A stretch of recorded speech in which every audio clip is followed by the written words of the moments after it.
Hello, we're live. Live. Hello. Facebook kept bitching at us, so we had to turn this on. Hello. Hello. Hello. I am an airplane with wings and a tail. You are an airplane. There you go. Okay, they say that I'm... And you got a nose. A big old nose. And eyebrow windows. Oh, I need to...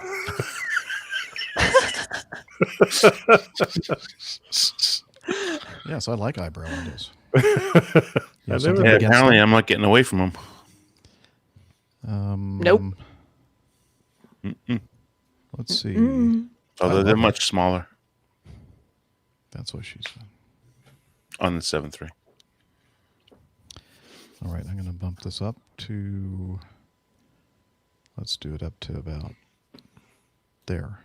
Is that better? Am I louder? Yeah, No? I think just in comparison to... Oh, like- I know why. I unchecked the disable audio processing. So that means I have to adjust my gain. Okay, is that okay, that level? Or No, you still need not to good? be up a bit.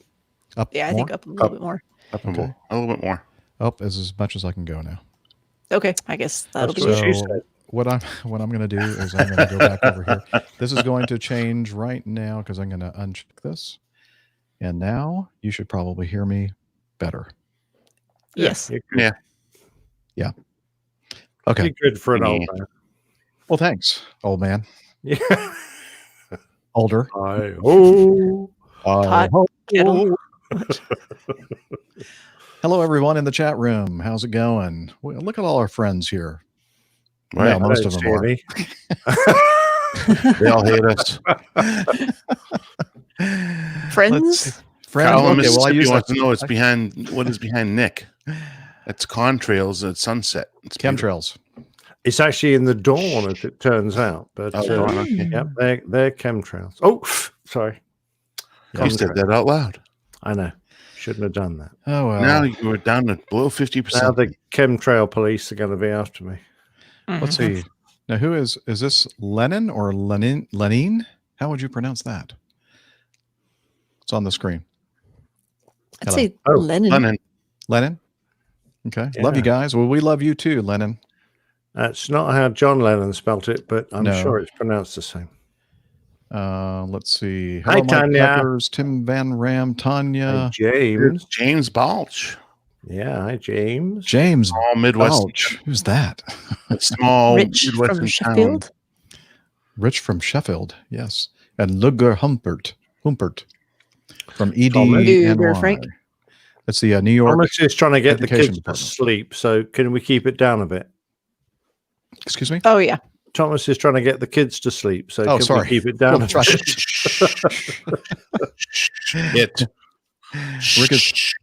bit? Rick is on the way. We got it. Dana. And Mitchell says, hello from OK. Mitchell, you should have written OK from OK. That would have been funnier. Oh, I have just realized I've made a terrible error. Only one? So That makes as a far as, change. as far So as far? you know, So far? as far as I'm admitting. What is that? I made a terrible error. I came upstairs Um, without my new favorite beer. I don't have a beer. Or your underpants, but we're not going to talk about that. Well, yeah, we don't want it. Just when you get up to go get your beer, just, stay in the lower. Yeah, just stay down in the screen a little bit. Don't stand up too much. You're talking to Dana, right? Yes. I'm talking to whoever is relevant for. You know who you are. I am It's one wearing of my pants. workout clothes. I I feel am like wearing taking pants. getting out of my workout clothes. But I do also need to do Coaster. I I need- need a koozie. um, I really need my Oh, it's Pip. recording. Pip's on board, I think. Pip. Hello, Yes, Pip. Pip here. And Pip, Ken Pip, Hayes. Pip, Hi, Ken. Pip. And Paul. Rich from Sheffield. Is there anyone rich in Sheffield? He I'm not is. Sure. Apparently. Lucky man. If you're rich in Sheffield, Yeah. I used to make a lot of Dubai, California.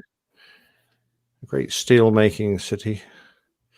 I think you know what we'll do. We'll do something a little bit different on today's show. We're just going to read everybody's name in the chat room. Yeah, that'll keep us Let's do going that. For a the little next while. 2 hours. I think Yeah. But Nathan Very has an good. hour in it. I have to read it. Jack Like English. Howard What a Foster. great name. Howard Oh. Foster. Oh, I think Jack British would have been slightly better. Jack Not that British. I'm not English. It's just that we get told off nowadays if we claim we're English because Could not be we're all found. British. Oh, Hi, Uber. Frank Uber. Uber Frank, we had a very nice conversation. was it a Oh, yeah. frank conversation? It was a very frank conversation while he was driving halfway across the Siri, wonderful country of ours. can you read mine? Yen? Yeah, it's tricky. And there's Carl Yen, from When? Mississippi. When? When? Yeah, I think it's Yeah. when. when? It's a win-win sounds- situation. Get it? John Got it. Hodgson. You are so Sorry, funny there. John Hodgson. You're just down the road from me, John. I'm on the Surrey border, 2 miles from the Surrey border. You're on the sorry border. That's too bad. Very sorry. Yes. Well, I think Nick needs to. Well, when everything comes back to normal, you guys need to get together then and have a. Well, I That don't know. pint I that- can't afford to go to Surrey because you have to be very rich to live in Surrey. Once you move over the border, everything's half price. Well, then he So should. he needs to go to you. Well, he needs to go to the Yeah. guy that is rich in famous. the other place The other place. that I've already forgotten. Somewhere there in the UK, Yeah. right? What was that Yeah. again? I don't know. Rich from Sheffield. There we go. That's it. Sheffield's a long way north. Is that up where Robin Hood lived? Hi, Kylie that was Barron. Nottingham. Welcome. You guys are all annoying her. I Kylie don't think Barron. the sheriff of Sheffield Kylie, we're was part of that story. annoying her or ignoring her? No, she said hi everyone. Oh. And I said hi, Kylie Barron. Hello, Kylie. Long Well, time no Kylie hear Barron. or All see. right. Of course, the How long ago Barons was it? were in the Robin Hood story because they were the baddies. What are we talking So- about? A lot of different things. Sheffield, Nottingham, Robin Hood, and the sorry. Barons. I've lost Lost track something, actually of yeah. all the different things we're talking about. All right. So now I finally found UN. That's an interesting one because isn't that the name of the currency in China? UN Juan. No. UN is the United Nations. Yeah. or one? I don't know YUAN. quite how to Yen. pronounce it. Yen. Yen. It used to get Yen is RMB, Japan. I've never been to China, but it's the yen. No, UN. yen is China. Is Japan. Oh, okay. I have to Google this now. YUAN is the currency in China. Juan. A Ah, Juan. okay. That's Juan, John in yeah. Spanish. Yeah. Yeah, Neil Welcome to the he was culturally Juan. sensitive airline pilot guy show. Juan. We're just gonna see how many people we could offend in one. Well, how is that offensive? It's not. Okay. I mean, Uber Frank is You know, saying We yen. used to call them RMB, but RMB. What's Well, the if we're going to difference? sit here and gibber for a little bit, I'm going to go ahead and grab one of my new favorite beers. okay. Please I'm do. going to drink a beer today. Ooh, okay. You can call it yuan or the people's RMB. Why it's the people's RMB and not your RMB, I'm not sure, but there you go. How do I arm the recording? Why can't I see that? Oh, there it is. Hi, Daniel. Hello. Okay. Now, you guys are mono 4. Record arm. Say something, please. Something. Peter Piper, Pit Peck, Pickle Pepper. Oh, that's not working. Because you're not mono 4. You're mono 9. Okay, now say something. Something. Thank you. Hi, Kevin. We were just talking about your currency over there in China. All right, stereo. Whether it's yuan, UN, or RMB.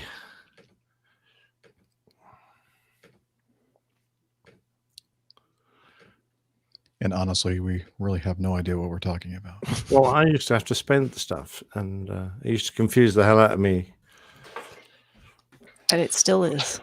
Yeah. But I used to love going to Japan, where they still had one yen coins. Well, Kevin says RMB. Home to many bats. That's good. Who said that? Well, you did, but from Jeff's computer. Why? Just out of the blue, you'd say that? We're not sure. Yeah. I'm very confused now. Neil, you and definitely I have used time to to get a love- beer. Just go get a beer. And I used to love going up to the cabin crew and going and giving them a one. Huh? What did I just call it? I don't know. A RMB? 1 yen coin, Yen. saying, Oh, "I yen. have a yen, Yen for you. Yeah. Oh, that deserves a Yeah. After the Oh, 10th time, really, they got a Steph. bit bored. Already, What? Steph. I heard your. Yes, Yeah. I know. Dear, oh It's dear. kind of early for that. Don't you I'm think? sorry. I'll postpone Would you wait for a at little least bit 20 longer? minutes. She's already Not had that it. I'm Had it not with that I'm us. advertising anything. Oh, let me see. What's that? Blue Dragon's Lizard? milk. Dragon's Milk White, Back in a tick. I just need to. which is look a quickly. bourbon barrel aged white stout. Mm. Ooh, nice. And I can't get enough of this. It's made by brewed in Nice. Holland, Michigan, by New nice. Holland. Oh, yeah. New Holland New makes Holland. great beer. Well, I prefer the Old Holland myself, but New Holland's not bad. This is, I mean, I quite literally, since I discovered it a month ago, have probably drank, I don't know, What was that? 2 or 3 What? dozen. Oh, wow. And I haven't gotten sick of it yet. The New Holland, Old Holland thing reminds me the other night on the way home. I heard that song by They Might Be Giants, Constant, or is it, what's the actual name of the song? Istanbul? Istanbul was Constantinople. Now it's Istanbul, not Oh, Constantinople. Oh, yeah. Even Old New York was once New Amsterdam. That is true. Steve K, I agree with you. Dragon milk is good stuff, but what I like about the white is not as heavy as the true stout, and it's nowhere near the gravity. It's only 6% gravity What was the versus last thing you 12. said? Annoyingly low gravity is what you said? No, not nearly as high gravity as the Oh, regular okay, so dark. it's a He bit- said nowhere near as high gravity. Thank you It's for about translating. half. So We will the- be translating for Jeff for the duration of the I show. don't understand that at all. Thank you. Appreciate that. Okay, I need to get my beer, and then we'll be able to start. Okay. I've got my. Oh, I need a koozie. Be dropping my coaster because it gets stuck to the coaster. But got my go-to par 4. Speaking of low gravity, it's 4%. Oh, It's perfect. perfect. Yep. If you only have one. Well, it's a 16-ounce can, so it's just the right amount. Like enough volume-wise and enough. Where'd Jeff go? This is To get a beer. 6%. Ah, And I have it in a big koozie because that way it's a little more stable. I don't have to worry about spilling on my laptop. Spillage. My Apple warranty is probably close to expiring. I've got everything elevated just a little bit, so if I spill on the desk, the only thing that's really going to be it's all in your a lap. mess will be me. Yeah. Yeah. I can good. manage that. Considering you just sensible. bought that beautiful new computing Oh yeah, device. how's it working? It seems to be working great. It is so much faster than the old one. It's not clogged up with junk on it. Yeah, isn't it ooh, sad when you pernicious. stick all your stuff on it? It goes like half speed. Hmm. Well, I put all my stuff on it, and it's still just as fast. Oh, good. So that's good. I probably should go through and Well, it won't slow down for 3 years. That's the design exactly. feature, isn't it? Yeah. Yeah. So in 3 years, I got to drop another couple grand on a new computer. Good. Yeah. Since you mentioned speed, I need to check it out. I upgraded to 1,000. 1,000 speed. Yep.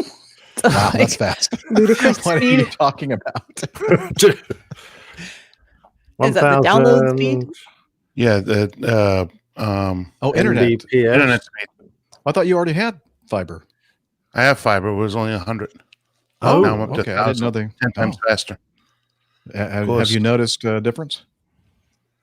Oh, I'm checking it out now. It's not nearly as fast as I thought it would be. I don't think fiber Well, is you're coming to my still house anytime speaking at soon. the same speed, so I don't think it's Are changed you- at all. So you're probably going through Wi-Fi still? No, I'm hardwired. Oh, you should be getting the full whatever it is that you're paying for. Download as I've 435, discovered, uploads 349. Yeah, you should be. depends on should the be more than that. cable you're using. I didn't realize that actually there were different cats of cable. And I bought an extension cable to hardwire in my computer, and it was no faster. And I went, this doesn't make any sense, until I discovered that it will only transfer at that rate. Oh, because And it's not Cat 7 or Cat 6? Yeah, exactly. I bought a Cat 5 or something. Ah, the old Cat 5. Yeah. I've had this cable here now a couple of years, so Oh, well, you probably need to get a faster cable. Huh. Okay. That won't be happening anytime soon. Well, they're not expensive. $10. Still not spending any money. You know what, Dana? I'm going to buy that cable for you. Just tell me how long you need that cable. He needs it It's the for least I about could do. 5 years, and then he'll get set up. I need to buy 5 years. So you could rent him one if you wanted.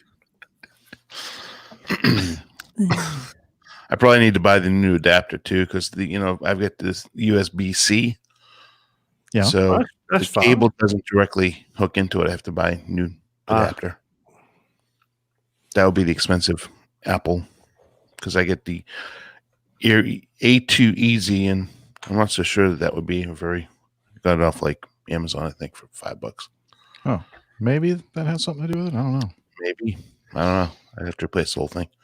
But your signal looks great. Oh yeah, I can tell. Am I still before fuzzy? maximum was 100. Now I'm up to at least 450, Sweet. and I'm paying less per month, $20 less a month. Wow. Well, that's a trick. How'd you do that? Something with my heritage. You inherited it? I know where you're going with that, Dana. It's something about my profession and heritage. I can Okay. I can fight over a penny between myself and create copper wire. Okay. Sounds good to me. Cheap. Well, no. I'm not going to say anything. I'm actually frugal. I'm frugal. I'm not cheap. So It's very I'm getting that, but you're saying that you're paying less, but you're actually higher speed. right, because there's Yeah, special, 'cause he negotiated. special promotion. I called them up and I said, "Hey, this is what I want." Oh, I I said, see. "Oh, you're a good customer. We'll give it to you." Very Okay. good. Thank you. Good. Okay. That now I understand. All right. It took me a while. Sorry, I to was get a little there. abstract. All right. Well, I think that 20 minutes. Should we go on? Oh, just 20 minutes? Let's wait another 10. Well, we are Not dragging stay our on my feet. head. So hopefully Nick gets here, right? I mean, Rick. Rick, Or whatever his he'll name get is. here. Yeah, he'll get here soon. He'll be here by the time we do the getting to know you, probably. Okay, so let me hit the record button here. Yeah, I can do all the Boeing stuff till then. Oh, boy. No, that'll be my job from now on. That'll go really well. I know. Yeah, we'll It's leave it going to to Dana. be me now. got- Oh, wrong direction. Yes, Yeah. we got 2 Boeing blokes. It's not got- fair. Hey, I'm Do you- a Boeing bloke, too. Ah, Are you feeling Yes. outnumbered yet, Nick? Yeah.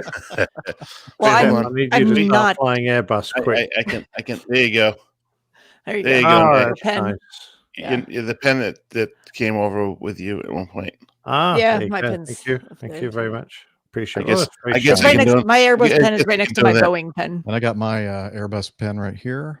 Okay. I'm going to donate that to a You can all charity. now. sign your own Boeing death warrants. That's- I okay. can't. not I a can't bone. get to any of mine. They're up on a shelf over here where I can stare at them and not lose them. It's never been used. It never will. Well, that's probably No, because like- it doesn't work. It Okay. will bloody work. Do you want Let's to do the? record. I mean, I'm Okay. recording. Things are Okay, you're working. recording. I'm not. Hold You on. want me to Um, record? I okay. can Because we record. haven't. I mean, you can, but I'll probably not use it. But just in case, it would be nice to have a backup. Sure. Install and quit. I'll do that. All right, I'm recording. See you, Jen. Why, as soon as we're about to start recording, like my neighbor starts banging on something? That's just the way it works. Yeah, I Well, guess my Do you hear that? my yard service will be here soon. I For hope the next he's- 3 hours. I'm hoping he's banging on something he's married to. Okay, let's do APG 429 in 3, 2, 1. That's Almost That cut my was tongue good off. as it gets, that one. Yeah, that was perfect. All right, and I got the pernicious IPA because I Yes. saw the picture. Oh, I from know the that other night. Armando enjoys this beer. Yes. So I just went to the grocery store to get some beer because when he arrives here, he'll probably be parched. Yes, he I will got definitely I need had a some High pernicious. Life too. So we have this and High Life. Sweet. Okay. Let's see here. We'll go over here to this page. And, I was going to review some of the items in our news and feedback, Are you but never prepared? got around to it. So this is going to be interesting. We've only 3 news items, so Yeah, it's I not a know. lot. You'd think that I would have had a chance to do it. I but- reviewed them by reading the headlines. Headlines? Okay, well, I've done that too, so we're good. well, I have to say that first one is quite a long piece, so you're going to have fun reading that. It is long. Well, I'm not going to read the whole thing. There's pictures though. Just show the pictures, and Okay, I'll that'll just get the show the point across. Well, we already talked about this, actually. It's pretend just- you're Picture a is worth 5-year-old and 1,000 look at the words, pictures. Nick. Worth 1,000 words. Chinese. Okay, is there, since Nick, I think you've read it, do you want to go ahead and analyze that item? I'll start off mean, we'll have and then I'll hand it off to you. Yeah, by all means. Okay. All right, here we go. Roger, Roger. you're on. You're listening to the Airline Pilot Guy Show. The view from our side of the cockpit door. WAPG. It's the Airline Pilot Guy. Airline Pilot Guy, episode 429. Yeah, he's up in the sky. It's the Airline Pilot Guy. Hello, you're listening to the Airline Pilot Guy show, the view from our side of the cockpit door, with your host, Captain Jeff, broadcasting live from Studio 1A at APG headquarters in Roswell, Georgia. Today's show is recorded on the 9th of June, 2020. Yeah, he's up in the sky. It's the Airline Pilot Guy. Get you right and it's flying by. With the Airline Pilot Guy.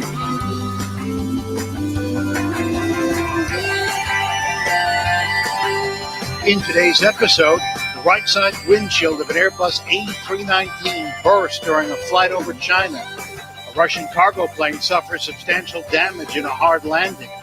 More news, your feedback, and in today's Plane Tales, the Bat Bomb. So get all settled in, tray tables and seat backs in the upright and locked positions, electronic devices powered on. I'm Radio Roger. Flight 429 is ready for pushback. Thank you, Radio Roger, for that wonderful introduction. He is an award-winning TV and radio reporter, Emmy Award winner, currently at the #1 all-news station in the nation, 1010 Wins.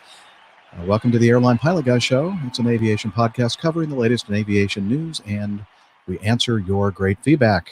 I'm Captain Jeff, a pilot for a major legacy airline based in Atlanta for the last 31 and a half years, and I like to call it Acme Airlines. And I am joined today by my awesome co-hosts. First up, we have from her lakeside home in the Carolinas, a doctor, skydiver, marathon runner, strength training junkie, IPA connoisseur, and commercial multi-engine instrument-rated pilot, Dr. Steph. Hey, Captain Jeff. It is so good to see you guys this week. I'm really looking forward to today's show. So let's get on with it. Let's do it.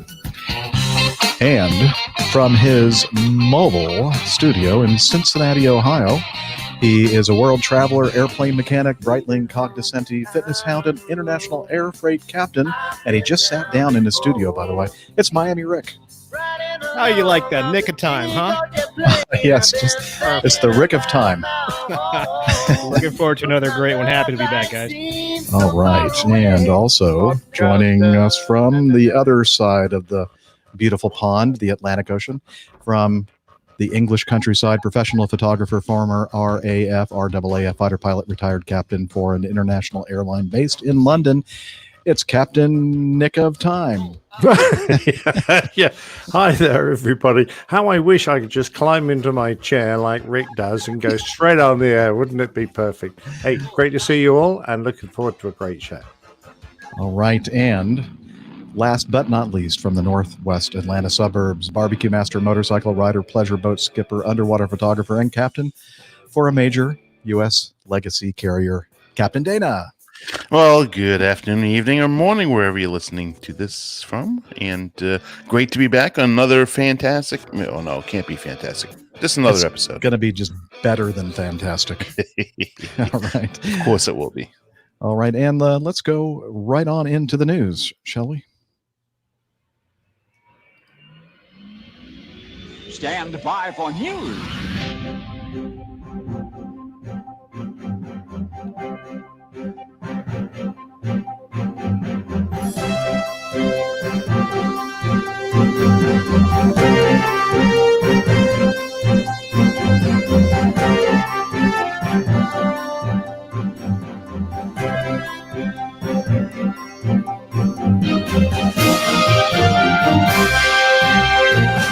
Okay, we're going to start off with this from our favorite aviation website, Aviation Herald.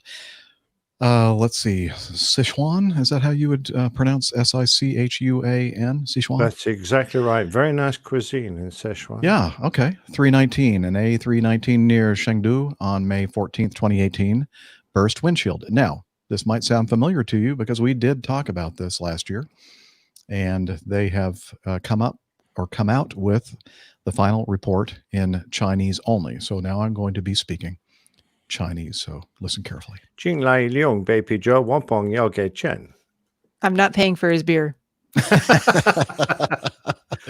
Well, if anyone who can speak Mandarin even comes close to understanding that, I would be amazed.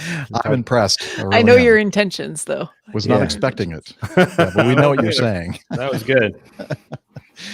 Okay, well, and then Simon, as he likes to do, kind of has a little rant here. No, I'm sorry, not a rant, an editorial note.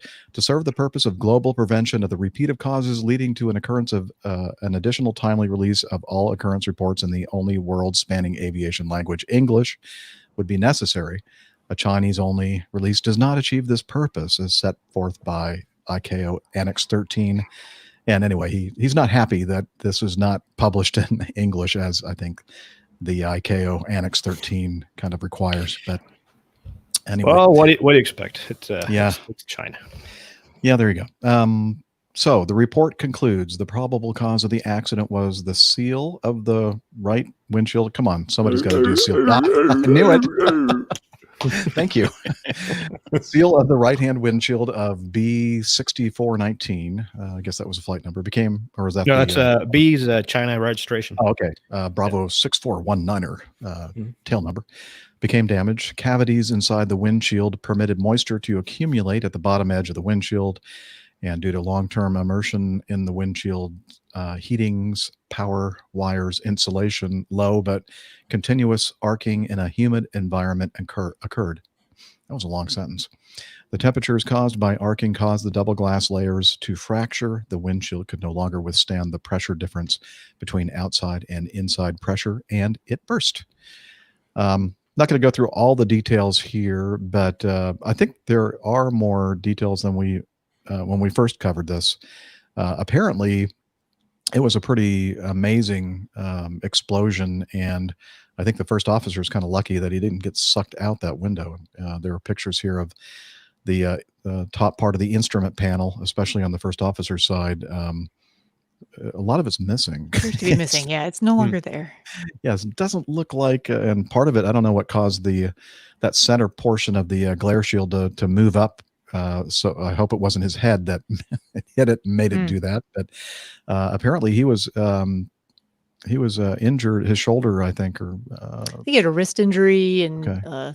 Something else. Lucky he didn't lose his eyesight. Yeah. It's interesting because so Airbus, they do everything different. They call that glare shield part where the interface with the autopilot is called the FCU, the flight control unit, instead of the mode control panel, which is what Boeing calls it. And so that tells if they began an emergency descent, which is what you're supposed to do, obviously, because you lose cabin pressure. The captain had to fly this manually, so he had to put his mask on, disconnect the autopilot, which, oh my goodness, and then nose the airplane over and do it manually. And I'll tell you, having flown in China for quite a bit, Chinese ATC isn't, exactly accommodating when it comes to anything really. And so I mean, this is an emergency, so I would have done the same. You just, damn ATC, I got to get down, turn your lights on, make sure the passenger masks. Well, they would have deployed automatically anyway with that pressure switch. I think it's above 14.5. The solenoid releases all the masks, and then you have to pull them and put them on your face. But anyway, start down. But what my point here being the fact that the entire flight control unit was gone, so just the whole thing was done manually, which is just quite interesting, and in mountainous terrain. That's a pretty nasty part of the world, isn't it, Rick? Because you can assume the base height of all the ground there is 10, 11, 12,000 feet. Oh, yeah. And then there's mountainous regions amongst that. So imagine your average mountain jacked up by 10,000 feet. It's nasty. And when we're flying in that terrain, Rick will be very familiar with this. There are, particularly when you've got passengers on board who may have a limited amount of oxygen available to them through the oxygen systems that drop down. In most Airbuses, I think the chemically created oxygen will last for 15 or 20 minutes, depending on the systems you've got. You've got to be able to get your passengers down to a safe level within that period before their oxygen runs out. Otherwise, you risk, obviously, injury or possibly even death amongst the wonderful passengers, your customers. But you can't descend down to get to a decent level straight away because you're over this huge plateau of high terrain. So you have to have escape corridors, which you can fly down, which get you into low territory as quickly as possible so that you can get the aircraft initially below 14,000 feet, but preferably as soon as possible below 10,000 feet, where the areas are sufficiently high pressure for everyone to be able to take their masks off and breathe fairly normally. Although even at that altitude, there will be So I can tell you from personal recent experience, checking pulse ox at 13,500 feet without oxygen and without pressurization, my pulse ox gets down to 84%. Okay, I am a healthy person. How do you represent that figure against what is a dangerous figure, Steph? Well, so it depends. It's the amount of time that you're at that percentage of oxygen saturation has a lot to do with it. It depends on individuals and their ability to cope with that. You start getting below 80%, and most people are going to start having significant symptoms. Above that, the amount of time that you're at that oxygen saturation is going to be probably the main deciding factor. I mean, above 90, certainly above 95 is preferable. Yeah, and that's exactly. Or 90. I'm sorry. Go ahead. Above 90, above 92, 94, I would say. Anyway. And did you see that the captain was never able to get his oxygen mask on? Yeah, I saw that because it was stuck behind his. Yeah, he was never able to get the oxygen mask on all the way through landing. Oh wow! So he wasn't able to reach his oxygen mask, and he would have had to release his shoulder harness as well. He felt as though the first officer was incapacitated, which would be a correct statement. But in order for him to reach his oxygen mask, he would have had to take the shoulder harnesses off. Okay, Dana, I'm gonna call bullshit on that. I'm sorry, but he means to say, folks, BS. Well, that's what it says right here in the article. Simulators where you're required to get your oxygen mask, it can be reached with your shoulder harness. It says it right in the article. The captain was unable to reach his oxygen mask. I know what it says. He's calling the article as BS or the report. I'm saying that the reason that the captain couldn't reach his oxygen mask, I don't think there are many captains who would have passed a simulator session if they depressurized the aircraft with the simulator and he couldn't reach his oxygen mask. It's right there beside you, mate. It's by your left hip. It's within range.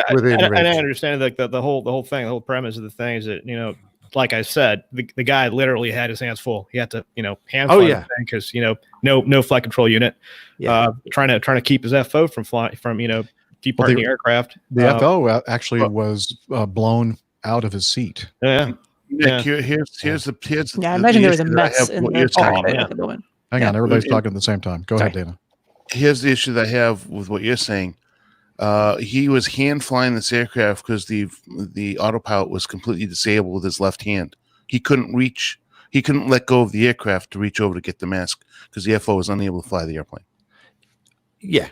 So if you had, I'm if you not actually had a look. control wheel, Let me in get this Boeing, absolutely straight. I'm not saying he wasn't in an absolutely dreadful situation. All I'm saying was that the oxygen mask is there and he could have reached it, but he's using his left hand, so his left hand's flying the so what it airplane, said- and his left hand would have been needed to pull out the oxygen mask. it- So yeah, you have a point, but it's not out of reach, okay, which is what you said. So Well, I'm that's just what it's saying saying, but that it's that's not the situation. So let's just come back to what was happening. He had a major depressurization and the cockpit was near wrecked. He had no documentation because everything that would have been paper, and we would often fly with paper reference charts, which would give us the escape routes we need to fly when you're in such high terrain and get done. All that would have been sucked out the cockpit. So you've got to have very good situational awareness. The normal procedures we would use to do an emergency descent, as Rick quite rightly suggests, is using the flight control unit to command the autopilot to descend the aircraft, no longer available since that has been nearly ripped out of the aircraft, along with the glare shield and everything that was on the first officer's side. So he's hand flying the aircraft in a very difficult situation. But we all know that when the airplane depressurizes, the only pilot left able to fly the airplane needs oxygen. That's point number one. Point number two is he did a brilliant job bringing the aircraft down. And of course, he could only descend initially to a safe altitude, which was about 23,350 feet, flight level 235. And that is still very high. Really high. Yeah. And you would have to maintain that for quite a while until you could step down. The terrain allowed you to step down to the next height and then the next height. And that we fly an oxygen profile, it's called, where we step from our initial altitude to the first height. You maintain that for a few minutes and then step down to the next height. And that's the whole point of having an escape route that is pre-planned, so that you know where you're going to go to get out of this high terrain so you can get down. Precisely. I'm not criticizing the captain. I'm just saying the situation is very fortunate that he didn't fall unconscious because he wasn't wearing his oxygen mask, because he's the only bloke now able to fly the aircraft. First officer can't. He's the only bloke left and he wasn't on oxygen. So I'm going, wow, these guys, that's remarkable. He managed to get the aircraft safely down without falling unconscious. And I think everyone's very lucky that this situation didn't go sideways. So what else is it? The reason the window came out, well, that was bad maintenance, I would suggest, because the windshields are just windshields. They're the same, probably made by the same manufacturers all around the world.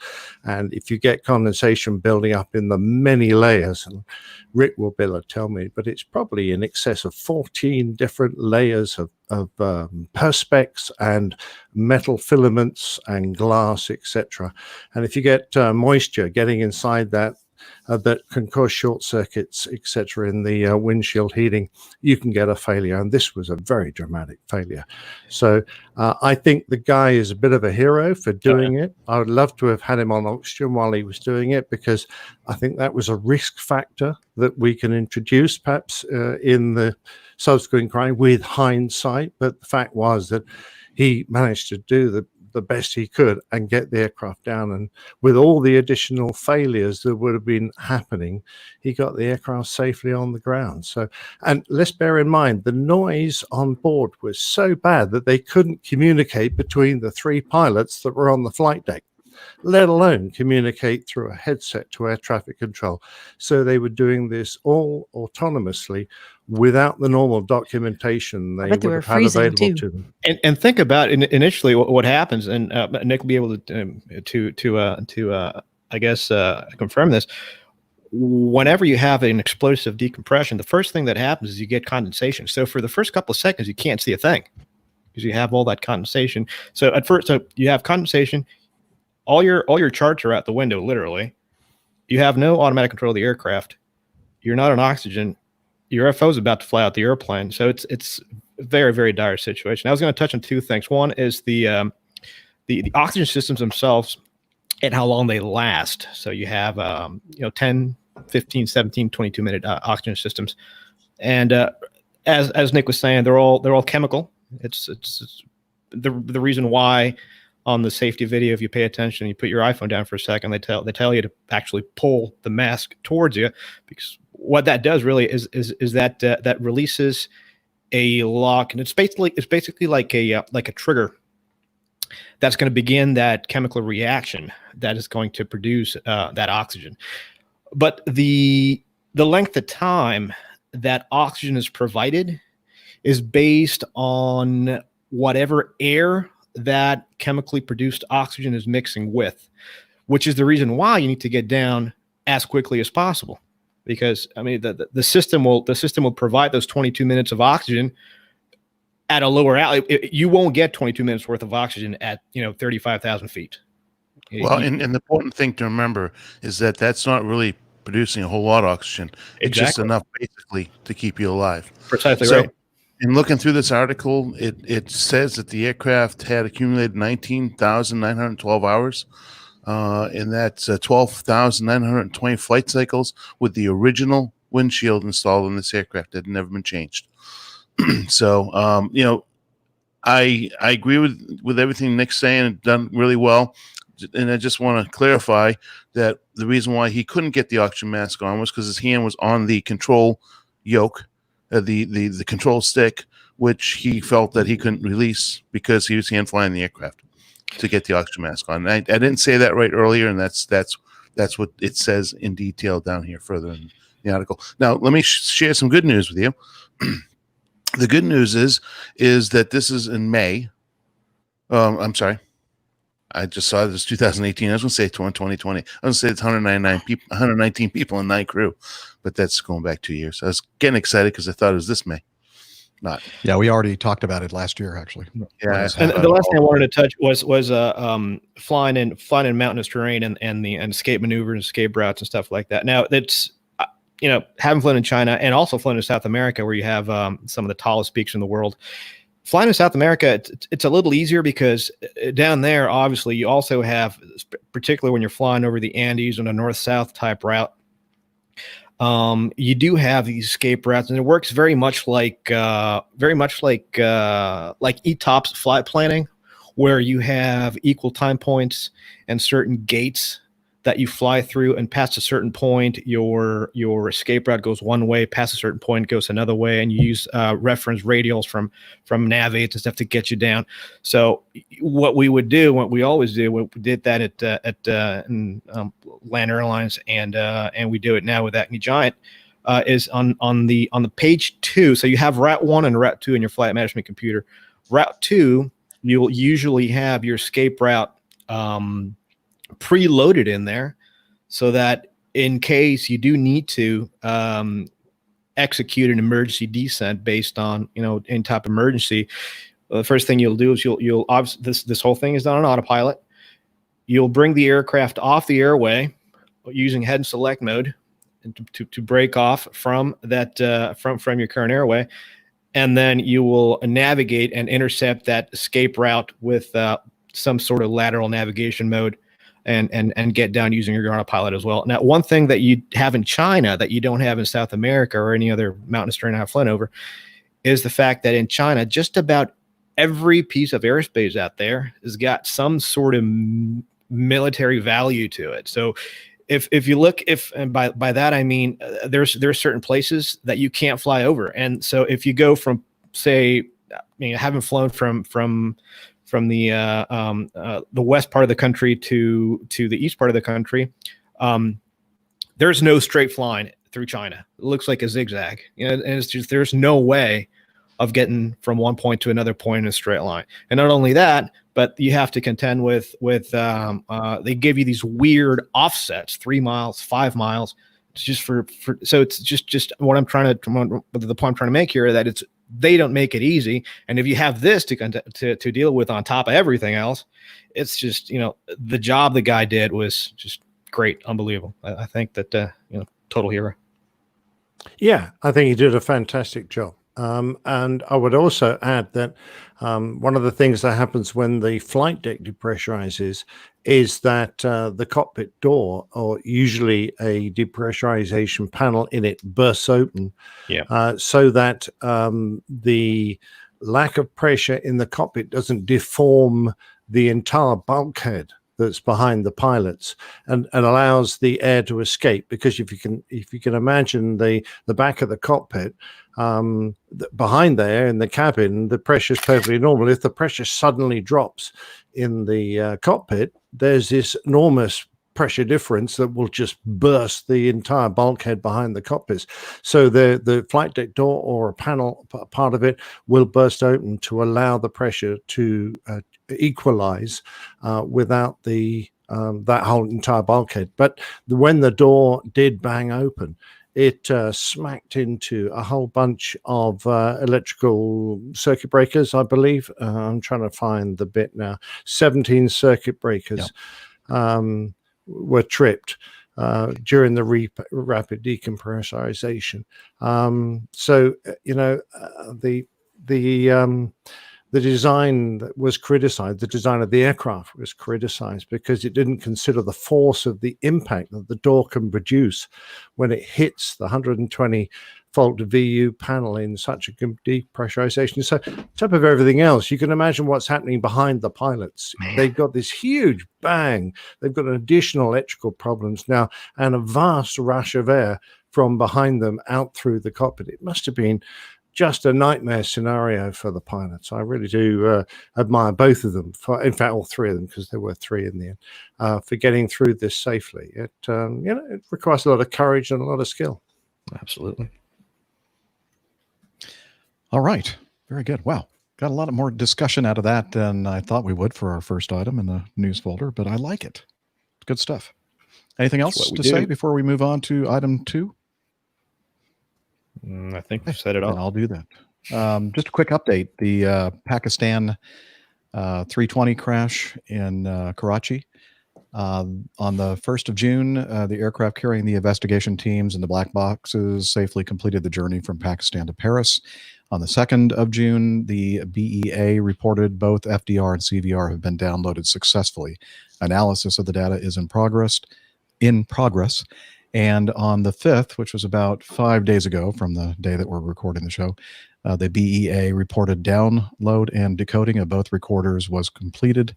Analysis of the data is ongoing. So really, and I think I saw something earlier today that they had brought in some big cranes to bring out the big pieces of the wings that were in the wreckage. And so the cleanup is ongoing in that very densely populated area of Karachi.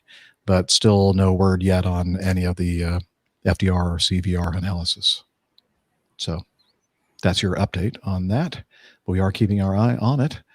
And last in the news notebook is an Aviastar T204 at Norilsk on the 24th of August, 2016. So about 4 years ago, I guess. Hard landing at 3G. Again, this is from the Aviation Herald. A Tupolev Tu-204, registration Romeo Alpha 64021, performing freight flight 4 Bravo 9625 from Moscow to Norilsk. I pronounced that incorrectly. I don't know. Anybody have any idea? Rick, you were flying in there? Norilsk? Yeah, Norilsk is good. As close as most people get. I have not been there, but I'm just looking at the combination of consonants at the end of that word, and I would say Norilsk. I would say that's probably pretty close. But could you say it with a Russian accent? Norilsk. Thank you. Perhaps all our Norilsk listeners can write in with some audio and let us know. Please. We have many APG members there. In Russia. Maybe Vlad, the Russian controller, can send us something in Russian. Anyway, let's see. They had 4 crew members and 25.9 tons of cargo was an approach to Norilsk, runway 01 which is 11,250 feet long, touched down hard at 3G. The aircraft rolled out without further incident. There were no injuries. The aircraft, however, sustained substantial structural damage. Again, Simon's a little perturbed because the final report in Russian only was discovered on the 5th of June. Yeah. And it's pretty much the same thing that he put in the other news item. Not happy, not complying, apparently. The final report concludes the probable causes of the accident were the cause was a hard landing of first touchdown 2.3 G, followed by a bounce to 1.8 meters height, and second touchdown with a vertical acceleration of 3.056 G, which led to the destruction of the aircraft structure.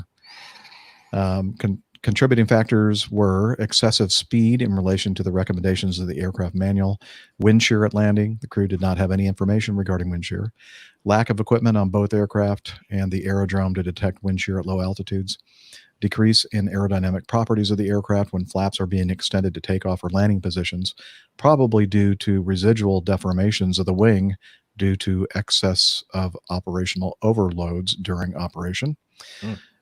Air-ground signal remaining in ground position despite the bounce, which resulted in the continued deployment of spoilers and air brakes, reducing the lift by 77%.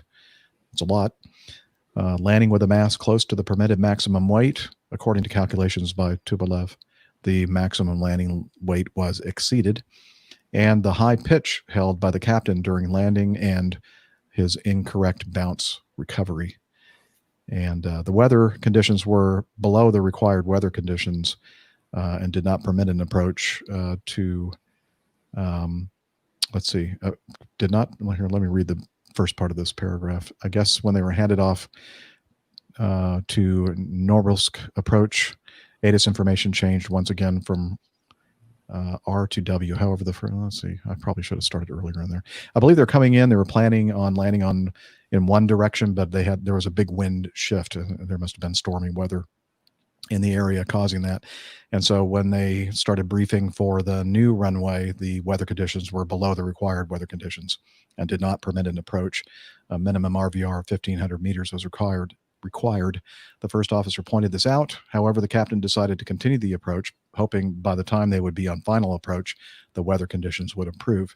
The captain briefed for a possible go-around. That's always good to brief for that. We talked about that on the last show and many, many other shows in our past. The aircraft descended through the transition level. The captain continued the approach on standard pressure until the first officer pointed that out. Oops, that's not good. I want to make sure you're on the proper altimeter setting so you know exactly where you are above the ground.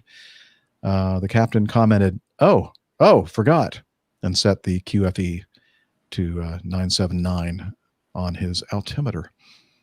While maintaining 900 meters, the crew was informed about the 1,500 meters visibility with cloud ceiling now at 180 meters. The crew radioed the weather conditions were now permissible and continued the descent to intercept the final approach. According to the load sheet, the aircraft's mass at landing was 91 tons, just below the permitted landing mass of 91.5. Tupolev, however, computed the landing mass at 94 tons. So they were, according to Tupolev, they were overweight. Anyway, so yeah, low visibility, low ceiling. Winds were, let's see, what were the exact winds? Anybody have that available? Looks like it wasn't a lot of wind. From 6 knots head and 6 knots tailwind. On the ground from 350 degrees between 8 and 16 knots. Is that right? Okay. Or no? Not excessive, I wouldn't think. But only 700 meters visibility. But that's okay. So okay. You can do a Cat 1 in 550 meters. So. Yeah. The aircraft on the initial touchdown, for some reason, touched down at 850 feet per minute. Oof. Ouch. That's why they got the plus 2.3 G at 138. Flare.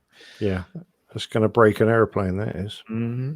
Yeah, well, it did. It structural damage to the left wing spar number 2. That's no good. No. Every time I did a whatever the jet, when I whenever I do a landing close to max landing weight, there's a piece of information I'll always look at. On Boeing airplanes, you have the progress page, right, which gives you just about every bit of information about the flight, your time at destination, time over the next waypoint, fuel over destination, fuel next waypoint. And you go to page 2, progress page 2, and on that page, you're going to have 2 fuel readouts. One is your totalizer fuel, and the other one's your calculated fuel. Now, these 2 figures are not always the same because of the way these figures are calculated. So the first one is obviously the totalizer, which comes from the fuel quantity indicating system, which is going to be the actual amount of fuel that you have in the jet. And then the other one is going to be the calculated fuel, which is measured off of the fuel flow sensors in the engines. And so get the rickets ready. If you have, if your calculated fuel is not the same as your, there you go. If your calculated fuel is not the same as your totalizer fuel, and your totalizer fuel is actually higher than your calculated fuel, and you don't take that into account, you could possibly land overweight. And so one thing to always keep in mind is to go to that progress page 2, or whatever the equivalent is in your jet, and add what your actual fuel at landing is going to be based on that totalizer figure, and add that to your zero fuel weight, and make sure that is at or below max landing weight. And it can be quite critical, because if anything does, I mean, I'm not saying these things can't land a couple pounds or a couple kilos over max landing weight, but if something happens, I tell you, Saul's going to come after you. That's the first thing they're going to look at, those lawyers, is what was your weight on landing and why were you overweight? So that's one thing to keep in mind. Yeah, we used to regularly tanker fuel to some destinations, and we were planned to land at maximum landing weight. And of course, if you took a few directs, you could save a ton or 2 of fuel, which put you over. So it was quite amusing trying to explain to air traffic that you didn't want any directs. Like, what? You don't want a shortcut? No, we want Exactly. we want the scenic route today. Thanks. The other thing was we have a gross weight readout on the aircraft. So, I mean, you can just look at that and go, is that under or over our max landing weight? And just look at that all the way down the approach going, we really don't want to land. We're still over the max landing weight, and you quite rightly, you should never land over max landing weight unless it's an emergency. The aircraft is cleared to land in an emergency, but in normal circumstances, no.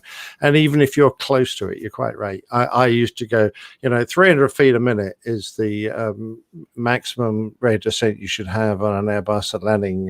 If you're over max landing weight, I would stick to that unless I had a clear number of tons between max landing weight and my current weight, because there's just no point in pressing to test. So if you're ever in doubt, just go around, burn off a bit of extra gas and have another go. And that'll put you into a much safer position next time around. Exactly. Well, and that we have exactly.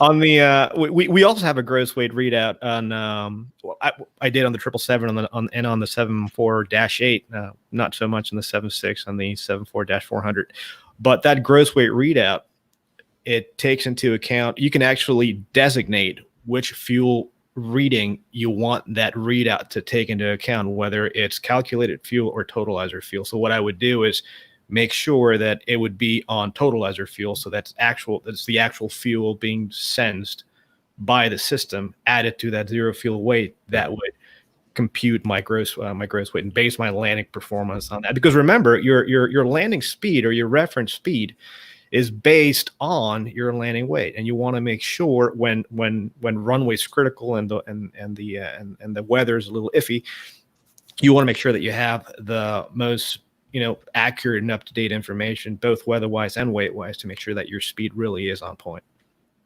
Yeah. Apparently in this situation, there was, Tupolev was analyzing all the weather and other factors. There was some kind of a moderate wind shear that they did encounter, and so his overreaction by pushing forward on the yoke caused the kind of nose-low situation and the high sink rate, and he was attempting to recover from that very high sink rate when they actually touched down. So, anyway, good discussion. Just in case I lose power, as I did yesterday afternoon because of the stormy weather, I do apologize. It's been really weird watching your video just now because your video was way behind your audio. Yeah, my video, I've noticed I've been freezing, and I don't know why I'm getting It almost... didn't freeze completely, like you were still moving, so it was a good like ventriloquist trick that you just pulled there with your explanation while you were not saying anything on the video. I've been practicing. Yes. Yeah, I can see right now that I'm not in sync at all. Yeah, I'm freezing a little laggy. Yeah, I don't know what's going on. I did a speed test to see what was going on, and I'm up at 900 and something down and 900 something up. So it's not that. Well, I'll call just like Nick did a couple minutes ago. I'll call BS on that. No, just kidding. Let's see. Dana was showing with his cell phone, if you're watching the video, not too long ago, the weather radar in our area. Is it raining pretty hard where you are, Dana? It was thundering pretty good, and it was raining pretty hard. I actually had the mic muted, so I don't think you got any on the recording. Yeah, we got some stuff in the area too. Nothing. There's stuff just a tiny bit to the southwest of me, but it's coming down here in Cincinnati. I tell you that. Wow. Okay. Well, keep our fingers crappy crossed. Weather everywhere. All right. Yeah, I don't know if it's obviously not a bandwidth thing. I'm wondering if it's something on the StreamYard servers or something going on. Yeah, I'm glad I'm not flying. Actually, yeah, I'm glad you're not either. I'm glad I'm not, or any of us. Like, nope, I'm done. See ya. Well, I'll bet Armando, who hopefully will join us today, he's probably not happy that he's flying right now. Flying right now, yeah. So, anyway, he's on his way. Yeah, all right. That's okay. Yeah, he's supposed to be finished by 6, and I think he's been going back and forth between Atlanta and Muscle Shoals, Alabama, a few times today. Yeah, right now would not be a good time looking at the radar to try to attempt an approach at the Atlanta International Airport. So, okay, let's get back to the news folder. Well, no, that was it. That was the last item in our news folder. So, anything else to say about that before we move on?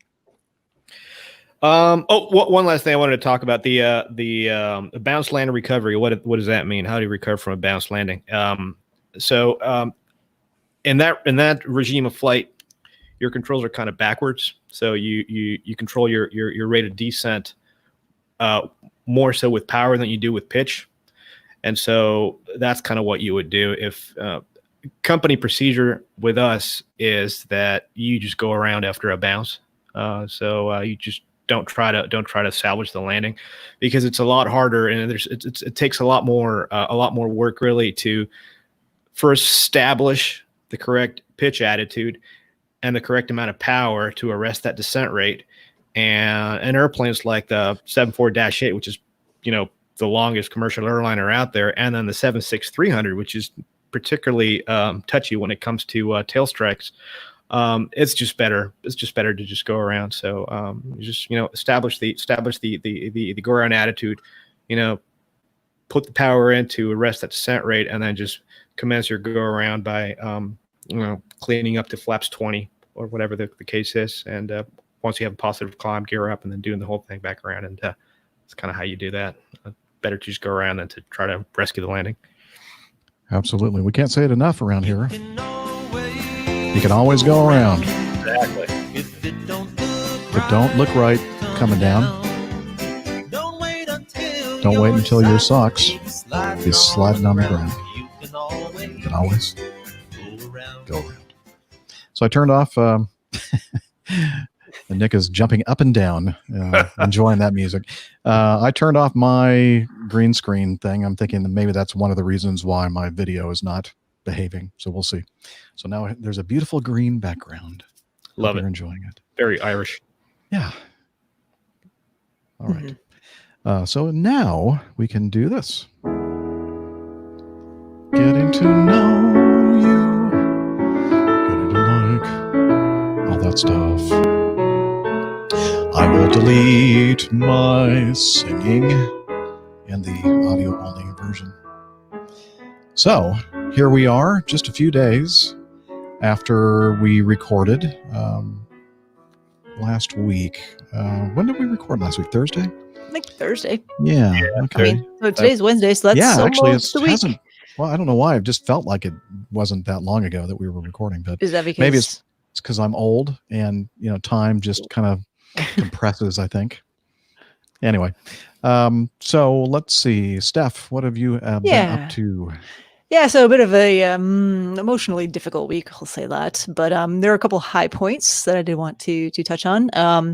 I was up in Asheville on Sunday, and as I was on my way to go there, got a message from our community member, Stephen Ivy, and he said, "Hey, I'm heading up to Asheville for the day. Just wondering if you guys are around." I said, "Funny you say that. I'm on my way right now." So he actually hung out all day. We met up for lunch and then went to a couple of breweries around town. We went to Highland and then a new one, and the name of which I cannot recall at the moment, Arisku or something along those lines. But they were both, very good. I had a wonderful milk stout there. It was very good. Had a couple of low gravity IPAs over at Highland Brewing. They have a nice outdoor area on their rooftop, so that was a nice place to sit outside and just chat for a while. It was pretty warm and humid even up in Asheville over the weekend. But yeah, we were both happy to sit outside and just enjoy the sunshine. It was a good thing he was there because Justice was out for half of the day trying to visit with his mom who lives in a different part of the state. And he met up with us afterwards for dinner. So that was nice. That was good. Yeah. So he was on a layover then? No, he was he just had a day to take a little road trip, and he was planning to go up there. He was craving white duck taco, which I love white duck taco. Shout out to white duck. Sorry, white duck taco. White duck taco. Yeah, it's the name of the restaurant. Oh, they make these like designer tacos. The one I get is always the mole roasted duck taco. It's like a cranberry apple salsa on it. It's just really good. You had me in milk stout, I'll tell you. Oh man, the milk stout was so good. You had me milk stout too. I love milk stout. Yeah. So that was a nice day. Kind of avoided it because it was kind of stormy in Charlotte on Sunday, but it was really nice up in the mountains, aside from still being pretty hot. And then on Monday, speaking of Armando, Armando and I live on opposite sides of the Charlotte area. And we're always like, we should get together, hang out, do something, go out on the lake, take the paddle boards. And we talk about it a lot. And then our schedules never seem to line up. And on Monday night, I actually was up at their place to hang out and share a couple of beers, the Pernicious that you were talking about earlier. We had a couple of those. And just nice to catch up with them. I haven't seen them in person in a while. So I'm excited that he's going to be there to hang out with you guys tonight because he's a great guy. So lots of community member stuff going on this week. That was good. Okay. All right. And you said, well, never mind. Maybe we'll talk about that at some other point. And I apologize if I briefly disappear here in the next 20 minutes or so. I actually have they scheduled a work meeting at 5:30, which I don't think I need to do anything with, but I'm just going to have it running in the background. Are you just going to occasionally look at the I'm occasionally going to glance over. I might actually just put it in my other ear just to make sure because if there's some regulatory stuff I think they're going to be chatting about, which I should probably just make sure I don't need to jump in on at any point. But I kind of doubt it. Type in the meeting here and then we can hear it as well. It'll be really boring and dry for everyone here and not aviation related. So it's even boring and dry for the medical side of things. Okay. Based on you go to Kinko's, get a picture like a cutout of you, just move it around a little bit. Well, I'm gonna do so it's on Zoom, right? There was the kid, some kid for his class that was on Zoom. He left the screen. He left his name as reconnecting, and then turned the video off. So it just popped up with reconnecting. So they just thought he had internet difficulties the entire time. I love that. Brilliant. You're experiencing network connection issues. So that might be my strategy. No, I'm just kidding. I like that. I will tune in because it said I was required. Yeah. Mm-hmm. Very good. Rick. So yes, sir. Have you you're in Cincinnati, so we're all assuming that you're on long call or something like that? So I did a so today was my second day of short call. Actually, it was man, it's kind of interesting because so short call is you have to go to the hub, and during these COVID times, thank goodness we actually don't have to sit in the hub. We just stay at this hotel, which is literally down the road from the airport, and so. If you get the call, you need to be able to block out within an hour and a half of the call. So, So I was mistaken that I shouldn't have said Cincinnati. I should have said Covington, Kentucky. Yeah, Florence actually. Oh, Florence. Okay. But who's keeping track? Who cares? So what they do is, in the morning. So right now I'm doing a short call from 9 to 4. So nice backers hours. Wake up early in the morning, go to the gym, get some breakfast, and then the transportation is downstairs at 9:30 to get you to the short call hotel by 10 o'clock, and then you just basically sit in the hotel from 10 to 4. And if they don't call you, then you just come right back like I did today. Yesterday they had me do a quick out and back to BWI, so I did that. And then tomorrow I have one more day of short call. And then I'm done for this period. I get a couple of days off, which I need. And then before that, what else did I do? I went over to Stockton. I flew from. Was it from here? No, was it? It was from Tampa. I think it was. Yeah, Tampa. I flew Tampa to Stockton, and then Stockton back to here. That's really all the flying I've done. Going into Stockton, it was. Windy, really, really windy. Really interesting going in there. And then flying out of there, flew out. Before you do that, a lot of people don't know where Stockton is. It's in the Stockton, Sacramento California? Valley, right? Yeah, Stockton is in California. About it's northern California. Well, not really north. Kind of around same latitude as San Francisco, kind of, but more towards the east. Mm-hmm. More In inland. the Sacramento Valley. We used to go to every year we went to swim meet there when I was in high school. Oh, really? Yeah. Yeah. So it's nice little town. The good Mexican food. So I found a good place. I had some good Mexican food, and then flying out of there that evening in true freight dog fashion, middle of the night. 3 in the morning take. Oh, it was 2:30 in the morning takeoff, something like that. Stockton Tower actually only operates during the daytime, so at night we had to do a kind of what I did on the 747 flying out of Huntsville some nights, where you kind of have to do the pilot control lighting on tower frequency, on CTAF frequency, so you kind of control the lights with your mic. So 7 clicks to turn the lights on. You have 15 minutes until the lights turn off. You get your ATC clearance on the phone with NorCal Approach, so you got to call them up, and then they give you your ATC clearance. And right as you're short of the runway there, before you take off, you tell them you're about to take off on NorCal departure frequency, and then they give you a clearance void time. So basically, if you're not off by whatever time they tell you, then your clearance is void, and you have to get it again. And then on top of that, you have to do all the required traffic pattern calls, crossing runway, departing to the southeast or whatever it is, and your normal Unicom calls. So I did that, and then flew back east. Beautiful sunrise over Denver. That was really nice. Flew right between Denver and Colorado Springs. And I tell you, one of the things that I'm really enjoying flying this, the light twin again is flying domestically. Is just seeing the country. It's just so beautiful. We have it all. Yeah. You made a very interesting point there that was you just kind of not glossed over, but said it very quickly. Those the pilot control lighting, 15 minutes. That's important. That's an important fact. Oh yeah, absolutely. Because I have a friend who told me that one time he was taking off early morning from a place, and about the time that he was about to rotate the airplane, everything went dark. Kind of like in the movie Airplane. The guy I can imagine. Just kidding. I can imagine that would be kind of shocking. Yeah. I don't know. Never experienced it myself though. Well, so the obvious system has been revamped a little bit, where they've modified it. So if 5 minutes from before the 15 minutes expire, the lights are going to turn off and turn back on again to let you know that you have 5 minutes left. Oh, like last call really? when you're going to see a play or a concert. turn off mom. Oh, when you're trying to get your last beer. Yes. To let you know that the flights are about to turn off. Yeah. But it was. And I might point out that Stockton is actually in County Durham in England, and is the Stockton and Darlington Railway was actually the very first steam railway in the world. So I don't know what Stockton you're talking about. Well, that sounds a lot nicer than the one we're talking about. Not Yeah, sure. can you get good Mexican in England? Stockton. There's got to be a couple good Mexicans there in England. I'm sure.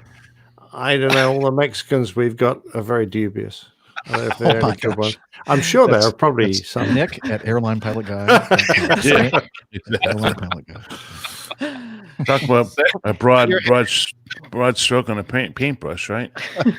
Yeah, they all know I'm joking. Yes. I live in Scotland, by the way, in case you didn't And Nick Anderson is just a made-up name. Exactly. So, but no, I flew back across, came to Cincinnati, got to Cincinnati. Nice, got in during the morning rush there. So a lot of flights coming in at the same time, and so just as we were flying over Denver, I hear a company airplane taking off from Denver. Obviously, the morning flight, the out and back from Cincinnati to Denver. And he was just ahead of me, and I saw him. So we were at 35. He climbed to 33. He wanted a little higher, so I went up to 37. He got up to 35. And a little bit later on down the road, I called him up on 2345, which Nick would hate. But hey, you got to do what you got to do. And I asked him what his descent speed was going to be, because I was just 30 miles behind him, so I just wanted to coordinate and make sure that I didn't go any faster than him on the way down. So we kind of coordinated that, and then landed. We all went to the hotel in the same van, so it's kind of nice. So that was my week. So you're trying to do ATC's job, huh? Well, the thing is that the thing with Cincinnati ATC is Rick at Airline Pilot Guy. they tend to leave you a little high sometimes. Yeah. And I'm one of those guys that try to do a constant descent the whole way through. One, because it's fuel economy and all that stuff, but it's also because I just like to do the mental math in my head and just try to make it as nice as possible. And it's just kind of I take pride in my craft. And so I wanted to make sure that I knew what the guy was going to do so that I could anticipate, kind of plan ahead, and avoid any delay vectors or anything like that. So it worked out perfectly, actually. So Brilliant.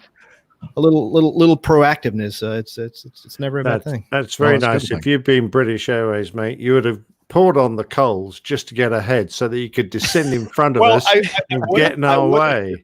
That would have been... and I've done it before. Going into Anchorage when we fly, with a little 777 ahead of me, I just put that thing at 0.88. And the guy, up yours, mate. He's parked. But on my little 767, You just I can go, hey, only do 22. You want to race? And then, Last one there buys the beers. Exactly. So and then if you'd been on the same crew van, you'd have just sat there with your finger up going.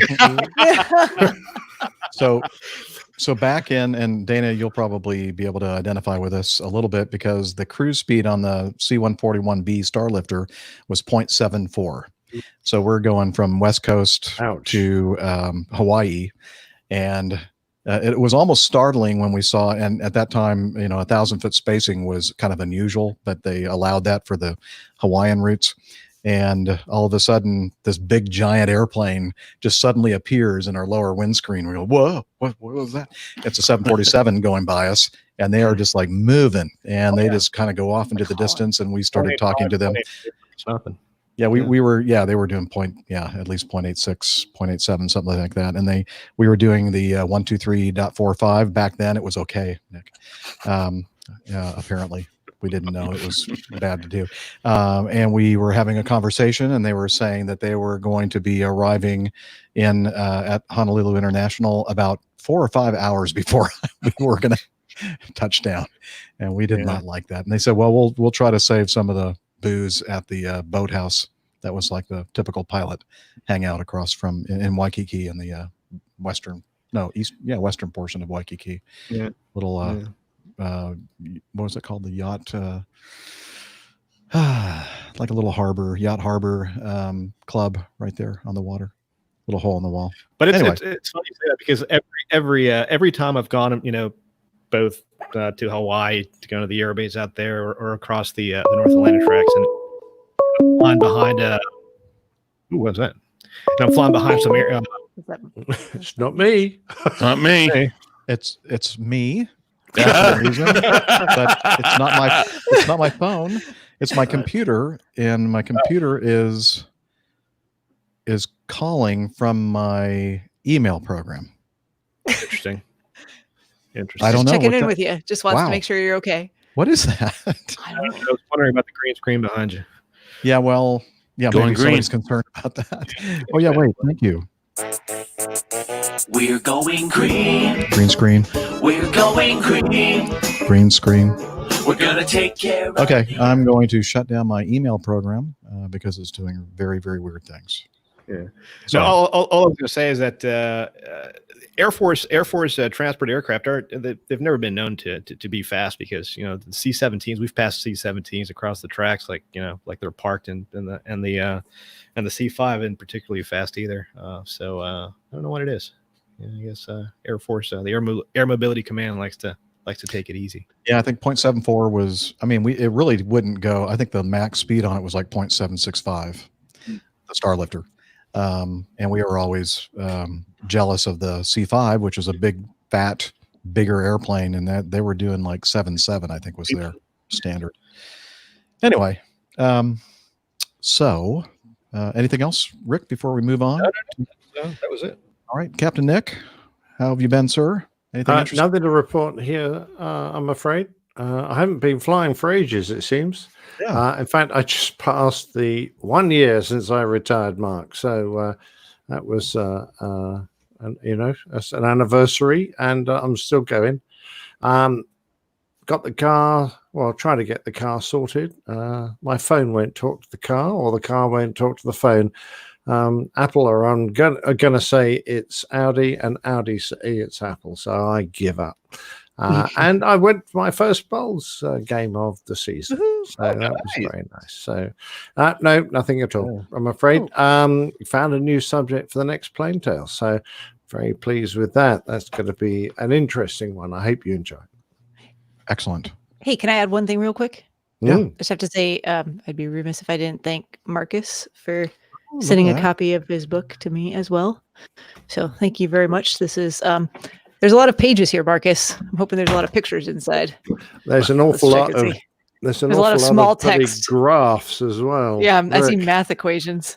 Yeah, yeah. Lots of very complicated equations. Yeah. And when they This get is- to symbols like great big E's that I don't understand, my brain just shuts down. So I've had a problem getting through that. Yeah, that looks like math to me. Yeah. Don't No, recognize. very excited to read this book. So thank you very much, Marcus. Is that the reason you're a doctor, Steph? What? Because I don't like math? Yes. Yeah. The reason Big I'm part of pilot. No, this is very cool. Thank you very much. And if you don't already listen to Marcus's great podcast, that's Omega Tau, Science and Engineering. Yes. Excellent podcast. Very professional. Much unlike ours. Dana, how are you, sir? Captain Jeff, how are you? Just fine. I got nothing. I really don't. The only thing I've got coming up to look forward to is the Traffic Pattern podcast. Derek Vento has invited me to be on his show next Monday. That's what, the 15th? 15th of June. And so I'm looking forward to that. Got some good news from our friend in Sarasota, Dean. He's out there actually flying for business again. So that was exciting to have a conversation with him today. And that's really uneventful. I mean, I really haven't. I've been doing the same thing since last week. Boat and sitting around and waiting. I actually have been starting to look over some of the 737 stuff to start getting spooled up on that, and quite interesting. Well, I need to mention something. Nick is so modest. He forgot to mention that he was somewhat of a highlight, I would say, on a show that many people who listen to our aviation podcast and many others probably have this in their podcasting software. And the name of the show was Betty in the Sky with a Suitcase, a flight attendant who puts out a show about once every month or so. And Captain Nick sent her some feedback, like 3 different stories or anecdotes or whatever, I believe. I think there were a couple there. I haven't finished it. I listened to most of it, but I didn't know if she was gonna squeeze another one in. That's what she said. She's very accommodating, our Betty. We love her. Good thing Steph isn't here right now. Yeah, she's probably. Oh no, she's not even in her seat. So, good thing. Yeah, don't tell her, Liz. Liz is monitoring and recording. Oh well. Yeah. So check out the latest episode of Betty in the Sky with Suitcase, and we got a nice little plug-in for the Airline Pilot Guy show, featuring Captain Nick. Yeah, she made it sound like it was my show. I tried to make it obvious it wasn't, but I don't think she quite picked up on that. So my apologies. Oh no. As long as the show is mentioned, I don't care. You're representing us well. Yeah, very cool. So check it out. So it's a very entertaining show, to say the least. So except for the part where this old captain, retired guy, sends in some feedback. Yes. Had enough of him already. Tell me about it. Right. Let's see. Oh, I have to mention a couple of things. I should have done this a few shows ago.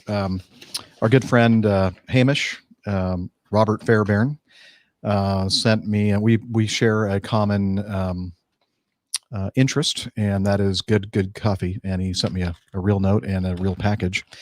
Actually, it's kind of a funny story. He sent out a couple of packages that day. One was a camera body that he was sending to a repair place in New Jersey, and another package of coffee beans to me, and the photo camera repair place got the beans, and I ended up getting the RX 1000 or whatever some kind of a Sony camera, or maybe RX 100, whatever. I don't know my cameras. And I'm thinking, I don't think that Robert meant to send me a camera, because I would have thought that he would have given me some kind of, heads up on that. So we got it all, or he got it all straightened out. He because of the COVID thing going on, they wouldn't allow him to put the labels on the boxes himself. And they said, don't worry about it. We'll get it. Yeah, didn't work out very well. Anyway, the photo repair place was able to get it redirected to me, and in the box, so this nice little airtight envelope for the beans that Robert roasted himself. It was in the box, and the beans were also in the box, but the beans weren't inside this thing. They were just inside the box.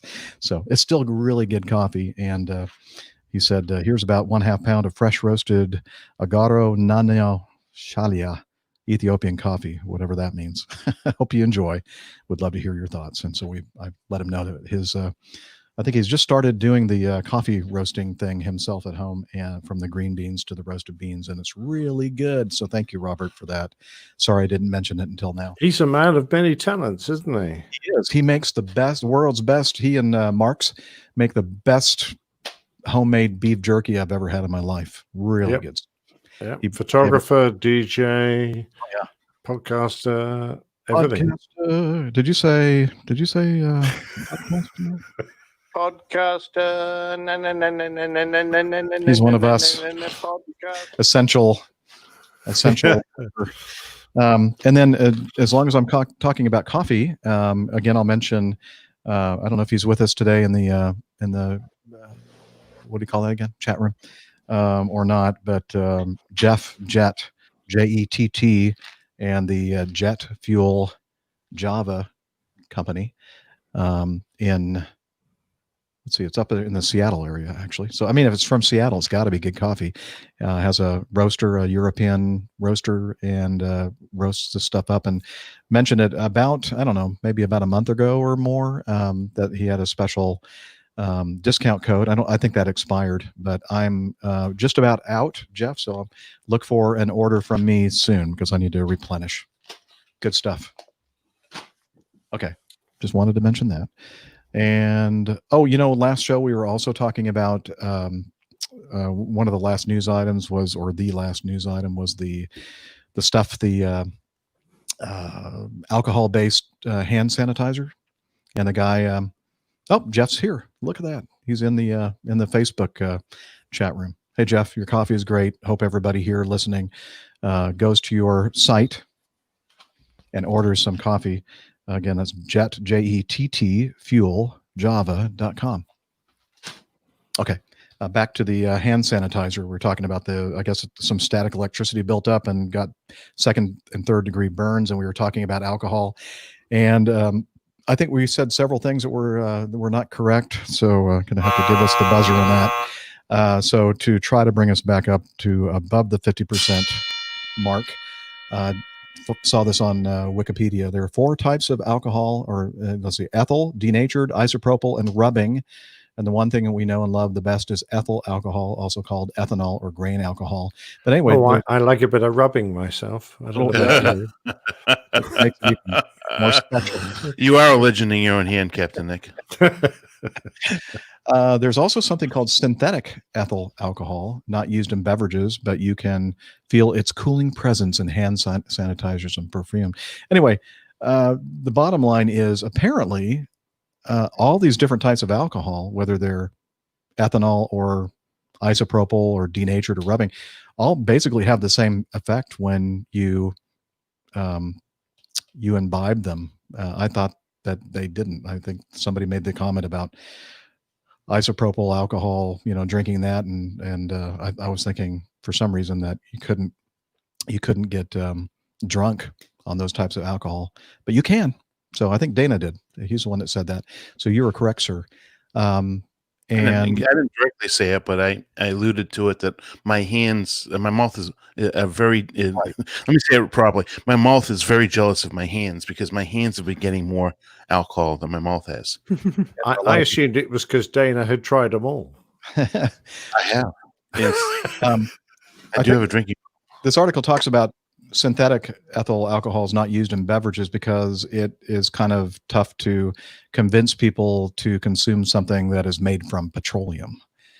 But apparently, I could have just gone so many places with that.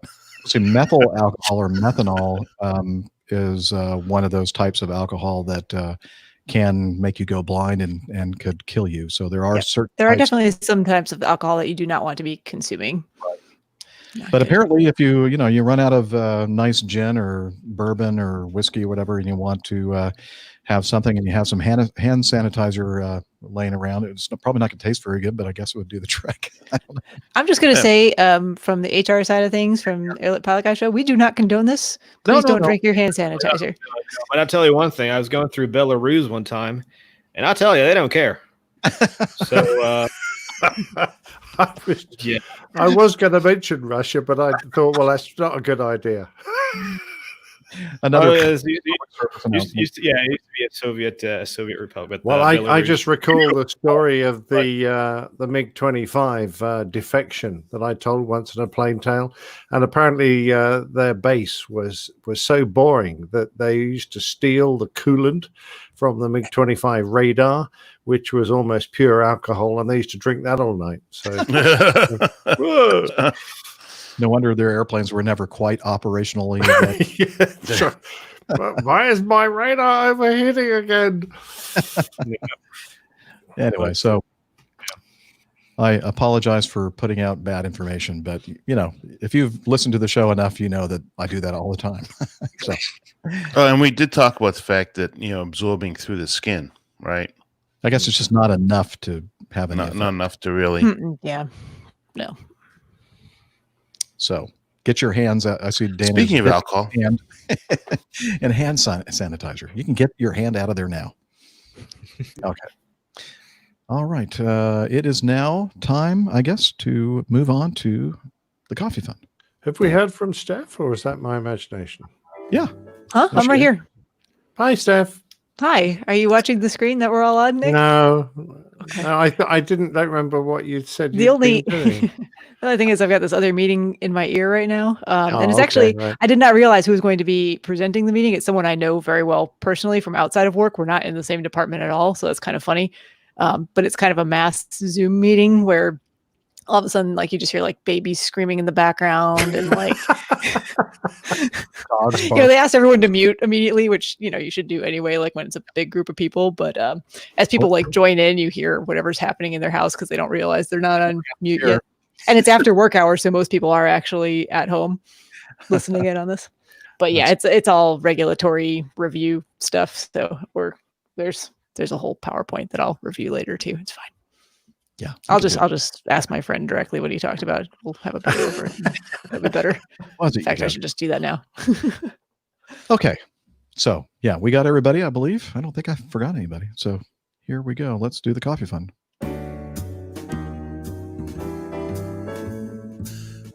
Johnny, how much more coffee? No thanks. I love coffee. I love tea. I love the APG community. Coffee and tea and the Java and me. A cup, a cup, a cup, a cup, a cup. Yes, it is the Coffee Fund. You can put it back up there, Liz, if you'd like. The Coffee Fund is your way to support the show financially. And a couple different ways to do that. One is the Coffee Fund Classic method, and George Leslie gives us a recurring contribution every month. So that's one way you can do a recurring contribution. Thank you, George. And if you want to do just like a one-time, you can use the Coffee Fund Classic method for that as well. If you want to do the recurring thing, I'd recommend that you head over to Patreon, patreon.com/airlinepilotguy, and become a patron of the show. Now, don't let the PayPal thing fool you. I mean, that's just their processor. You can use any kind of credit card there. You don't have to have a PayPal account. And since the last episode, we have a new executive producer. His name is Dick Miller. He's a retired truck driver, 62 years old, and he has been listening for quite some time, and he says that he just loves listening to all of us and never misses the show. So thank you, Dick, for joining and becoming a patron. And if you want to do that as well, head over to airlinepilotguy.com/coffee. You'll be glad you did. And we will too.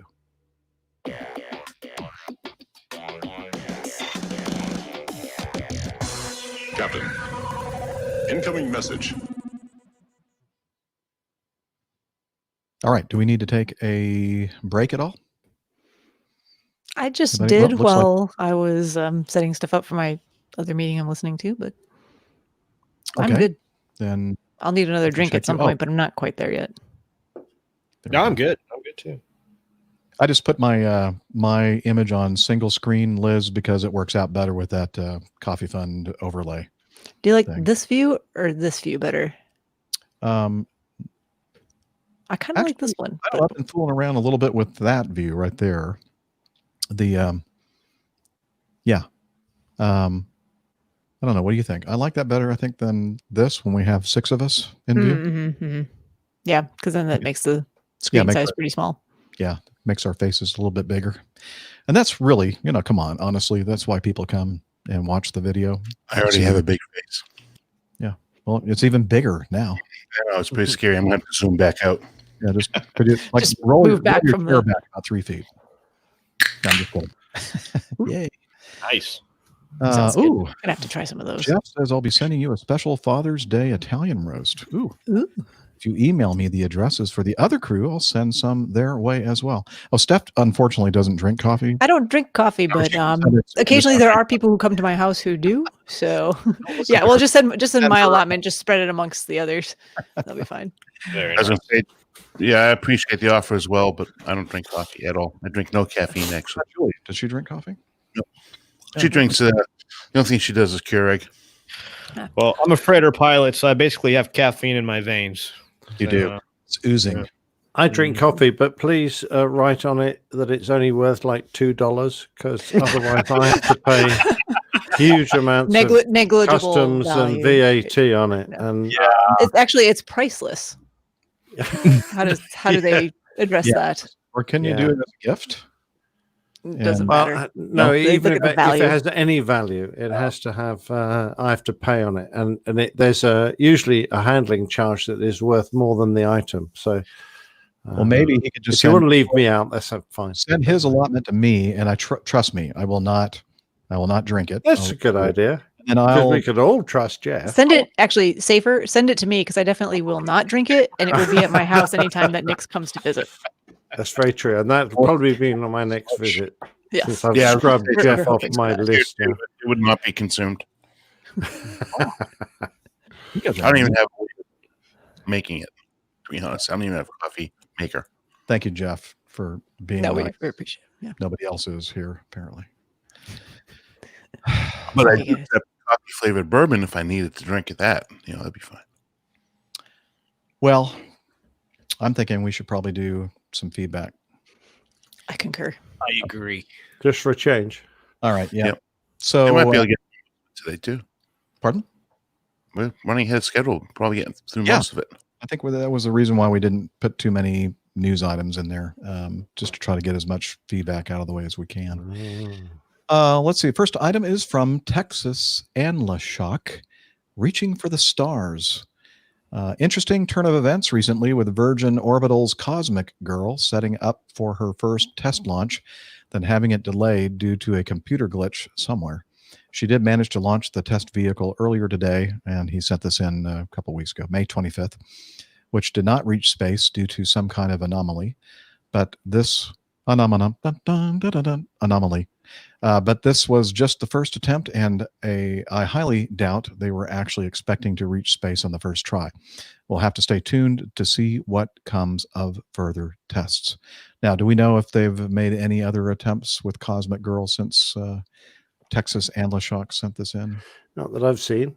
Okay. Now, what's the difference between Virgin Orbital and Virgin Galactic? Virgin Galactic is the White Knight machine that takes the spacecraft up that people are going to go, space tourists are going to go in.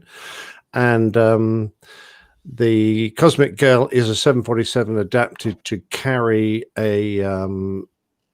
basically a missile under its wing, a spacecraft that will go and deploy satellites. But is there a division called Virgin Orbital? Yeah, Virgin Orbital is the company that has Cosmic Girl, from as I understand it. Okay. Yeah, actually, I believe Virgin Galactic is the company. Virgin Galactic is the company, and I thought that was the company that had the spacecraft that took. Staff, look it up. Look it right back to me. Yeah, okay. You should probably not ask this I might add that I wasn't part of either. I have a feeling Steph, she's pretty good with the Google. Yeah, I wasn't though because I was momentarily distracted there. I'm sorry. She's doing her Zoom meeting. She's multitasking. This is actually. I'm actually trying to divide all my attention here and not there. But I want to make sure I don't miss something important. It's proving difficult, but I'm working on it. Yeah, Virgin Galactic is the outfit that has the specially designed aircraft that will take the small passenger carrying rocket up to the high atmosphere and launch tourists into outer space or inner space, probably closer. And Virgin Orbital is the one that has a 747 that launches satellite carrying rockets, and it does so from a high altitude to save fuel on the rockets. Okay, at one point that Cosmic Girl was was a project of Virgin Galactic, but I guess now they've spun themselves off to a separate division or company. I don't know. I heard that Branson was going to sell his share in Galactic, but I don't know. So Virgin Galactic is a spaceflight company within the Virgin Group. It's developing commercial spacecraft and aims to provide suborbital spaceflights to space tourists and suborbital launches for space science missions. Spaceship Two, Virgin Galactic's suborbital spacecraft, is air-launched from beneath a carrier airplane known as the White Knight 2. Yeah, that's that weird-looking thing with huge wingspan. But the 747, I think, is in a different company. Right? Well, I don't know about you, but it's all clear to me now. Good. Clear as mud. Yeah. Clear as mud. Anyway, I'm really very sorry that I even asked the question. Anyway, I'll teach you. Texas and LaShock. has a question for us. He says, I think it might be best directed at Miami Rick. Oh, There are a number of 747s that have been repurposed into roles that are well outside their original designs. For example, the Flying Telescope Sophia, the Evergreen Supertanker, and the GE test platforms for their new aircraft engines. Do you know of any more 747s in other unusual roles? I know one. They've turned it Hey. into a water park. Oh, darn it, Nick. You blew my surprise. Oh, did I? Sorry, Jeff. I was actually going to mention that one out in Oregon, the Evergreen one. Yeah. I think everybody thought of that. Here we go. Yeah. Actually, I was going to say, speaking of Sophia, it's in Yeah. Marcus's book. You should go get it. That's Go right. purchase it. Yeah, he actually went on. Yeah, you went on Sophia. Sophia. So here, let me share the screen here again. I forgot to click the one that has the audio on it. Here we go, and here we go, and do that and play. Welcome to the Wings and Waves Water Park. This is literally what I came here for. Look at that. 747-100, one of the first 747 models ever made. I'm just fascinated. That's a little jittery. I guess that guy has had too much caffeine. So yeah, it was a video. This kid is very excited to see the 747 100 model. By the way, which airline did it fly for first? Oh, that one? Oh, man, you got me. I have no idea. Wasn't it JAL? Nope. Pardon? Did you say JAL? Nope. DAL. DAL. Delta Airlines. Oh, it did? Really? 1970 through 1974. September 70 through September of 74 was that actual 747. And then I think China Airlines flew it, and Pan Am, and then eventually Evergreen Cargo. Yeah. Well, I can think of another 74 that's pretty unique. There's only 4 of them in the world, and I've flown all 4. The Dreamlifter. Oh yeah, good point. Very particular 747. A little bit slower, but still, pretty fast for an airplane. Fatter and uglier. Well, she's special. Prettier than that Beluga, I think. No, that's pretty. That looks like a whaley. It looks like a big dolphin. Lovely, smiley mammal thing. I mean, if you paint eyeballs and a little smile on any aircraft, you could just use your imagination. Very, very Airbusy. Yeah, you have to, put a little bit of cartoon on the thing. But well, that's right. At least they got. If they don't want to put you to sleep, and inside your Dreamlifter. But Nick, do you find me attractive, Nick? In what way, Jeff? In any way. Yes, I find you. You've got a lovely soul. Oh, shoot, I was hoping you would say no. Okay. Oh well. What else do That'll we teach, have? Jeff. You did not make. You're trying to catch me out, aren't you? Have they? I don't know if they've actually. Can't remember if they've done this with any 74s, but like aircraft that are underwater that you can dive. Is a 74 one of those, or is it something different? No, there's a 76 that's that, and then I don't think they've made it out of 74. But famously, 74 is this Air Force One. Then you have the Doomsday plane, obviously, and then it never did fly. It really never got off the drawing board. But there was a plan to make 747s, Air Force 747s, airborne aircraft carriers, small little carriers that would be in the main deck area there and launch and recover in flight. So it's a the possibilities with the 74 is just endless because it's so big and so versatile and so it's just a great aircraft. It's 50 years later still in production, and that's I'd almost call it the queen of the skies. You'd almost say that, I think. Actually, it is in Bahrain. It's a 747 that they sunk to dive. I was trying to find it, but I knew there was 747 to go dive. They I'll have to take that trip, Dana, at some I point. think there are a few of them being converted into taxis in India. Oh my gosh. So. Oh, there's one as a hotel in that you drive past in Amsterdam, and there's a couple of them actually. Wait a minute. Okay. Can I go back to taxi? How is 747 a taxi? Everything else is made into a taxi in India. Okay, well, yeah, beer cans then, I guess you could say. Oh, probably. Used for Those one, right? tuk-tuks, they're probably all made out of old 747s. There you go. All right, please ignore Captain Nick. Okay. Also, Texas and LaShock continues. I ran across another video giving an overview of a $14 billion renovation currently underway at LAX. Sorely needed. I think I'm not the only one who would say that. It seems to make particular note of the planned people mover that will provide direct connection to the metro rail and make it much faster to get around the terminal loop, which, if you've ever been through there, is constantly clogged with traffic. Yep, I have experienced that many times. I did find it a bit ironic how they were touting how it would be able to handle aircraft such as the A380, but right now it's looking like that will be a moot point by the time Los Angeles Olympics roll around. Anyway, that is if Los Angeles is still around. Anyway, that's all I've got for now. Smooth landings for all. This is Texas and LaShock signing off. Oh, John Jester says they've had airborne lasers that were designed to shoot things down. That was mounted in a 747. Big turret on the top or something, wasn't it? No, the nose instead of the radar. Okay. Rotate, nose section there that has the laser. Brilliant. Very cool. Well, I'm sure that we may get some feedback from people saying, hey, you forgot about this use of the 747. Mm-hmm. Thanks. I mean, for an aircraft that's been around for so long, I'm sure there's quite a few. Yeah, I'm sure you're right. Taxes. All right, David. No, I don't think that's one. David. What were you doing about the BS flag earlier? Break that one at you. Fair enough. I feel like I have a big editing job ahead of me. Good luck. Luckily, we're all on separate tracks. Well, not all. I'm on a separate track from you all, which is good.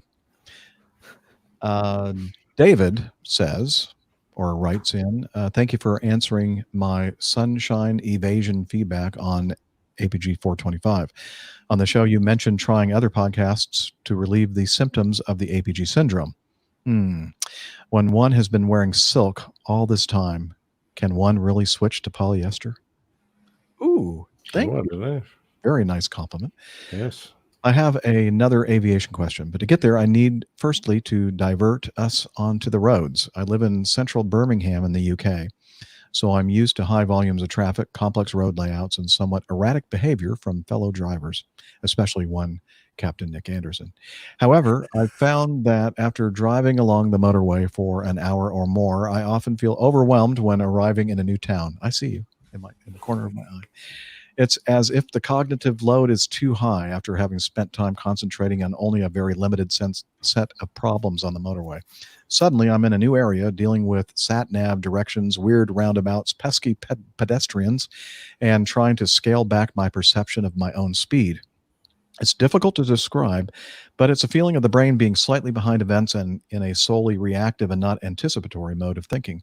I believe air traffic controllers might refer to a similar situation in their world as, quote, losing the picture.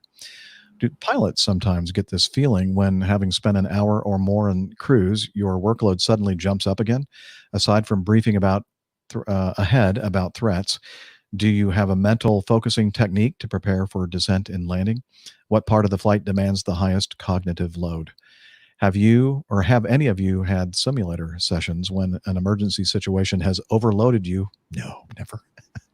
And your crew, and you've been left with events racing away from you? Alas, this feedback has been so long that I've had to redact all the usual great praise for the show. Oh, darn. Well, that first paragraph was pretty nice. He started with good praise. Yeah. Apparently he didn't redact it well enough. Wishing you all top seniority, hotels that offer in-room dining and unlimited airline solvency. David, very good. I like that. Maybe we'll adopt that instead of clear skies, unlimited visibility, and tailwinds. Like in these times, absolutely. Yeah. So I would say hotels that offer in-room free in-room dining. That's even better. That's way better because in-room dining in a hotel is expensive. So what do you say? Is there something that we do to help us think ahead about threats and focusing on what is, I think all of us would agree, probably the most demanding part of the flight, which is the approach and landing phase? I think we all kind of mentally kind of like what I did with ATC the other day here coming into Cincinnati. You always, at least I think we all, pilots being type A personalities, we like to have control of as much as possible.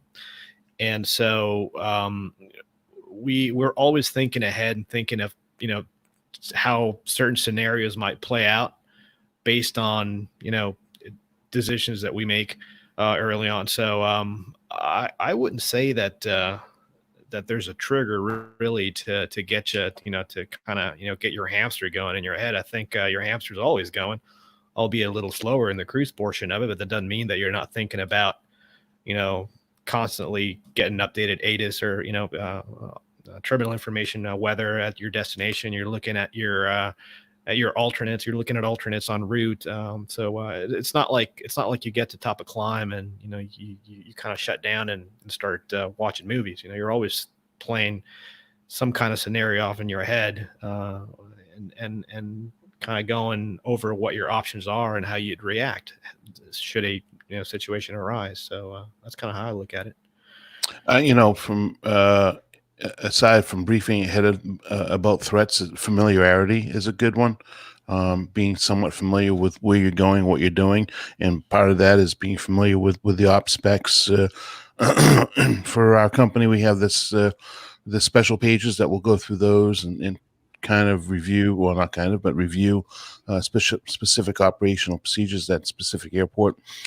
So yeah, you kind of brief those, but it's also good to know ahead of time what your plan is. As a captain, I agree with Rick. I was always thinking ahead, trying to figure out, what's my contingencies, what's my fuel, what's my, we talked about earlier, landing overweight with fuel. Am I going to be overweight at landing with my maximum landing weight? All those types of things you always have to be on top of and be considerate of as far as anything that's going to happen, descent and landing. And that's really true for all stages of flight. You always, we talked about, I think, on the last show, and in takeoffs are actually optional. You always plan for an abort, always thinking about an abort, or a go around. You're always thinking about a go around. So landing is an option. And so you're always trying to be ahead of the aircraft every way. Now, he did ask, has there ever been a time when you're behind the airplane? I think right here, workload setting jumps up again. To be honest with you, when I first learned how to fly an airliner, believe it or not, when we took off from Atlanta and landed in Macon, Georgia, I was still in Atlanta mentally. It happened so fast.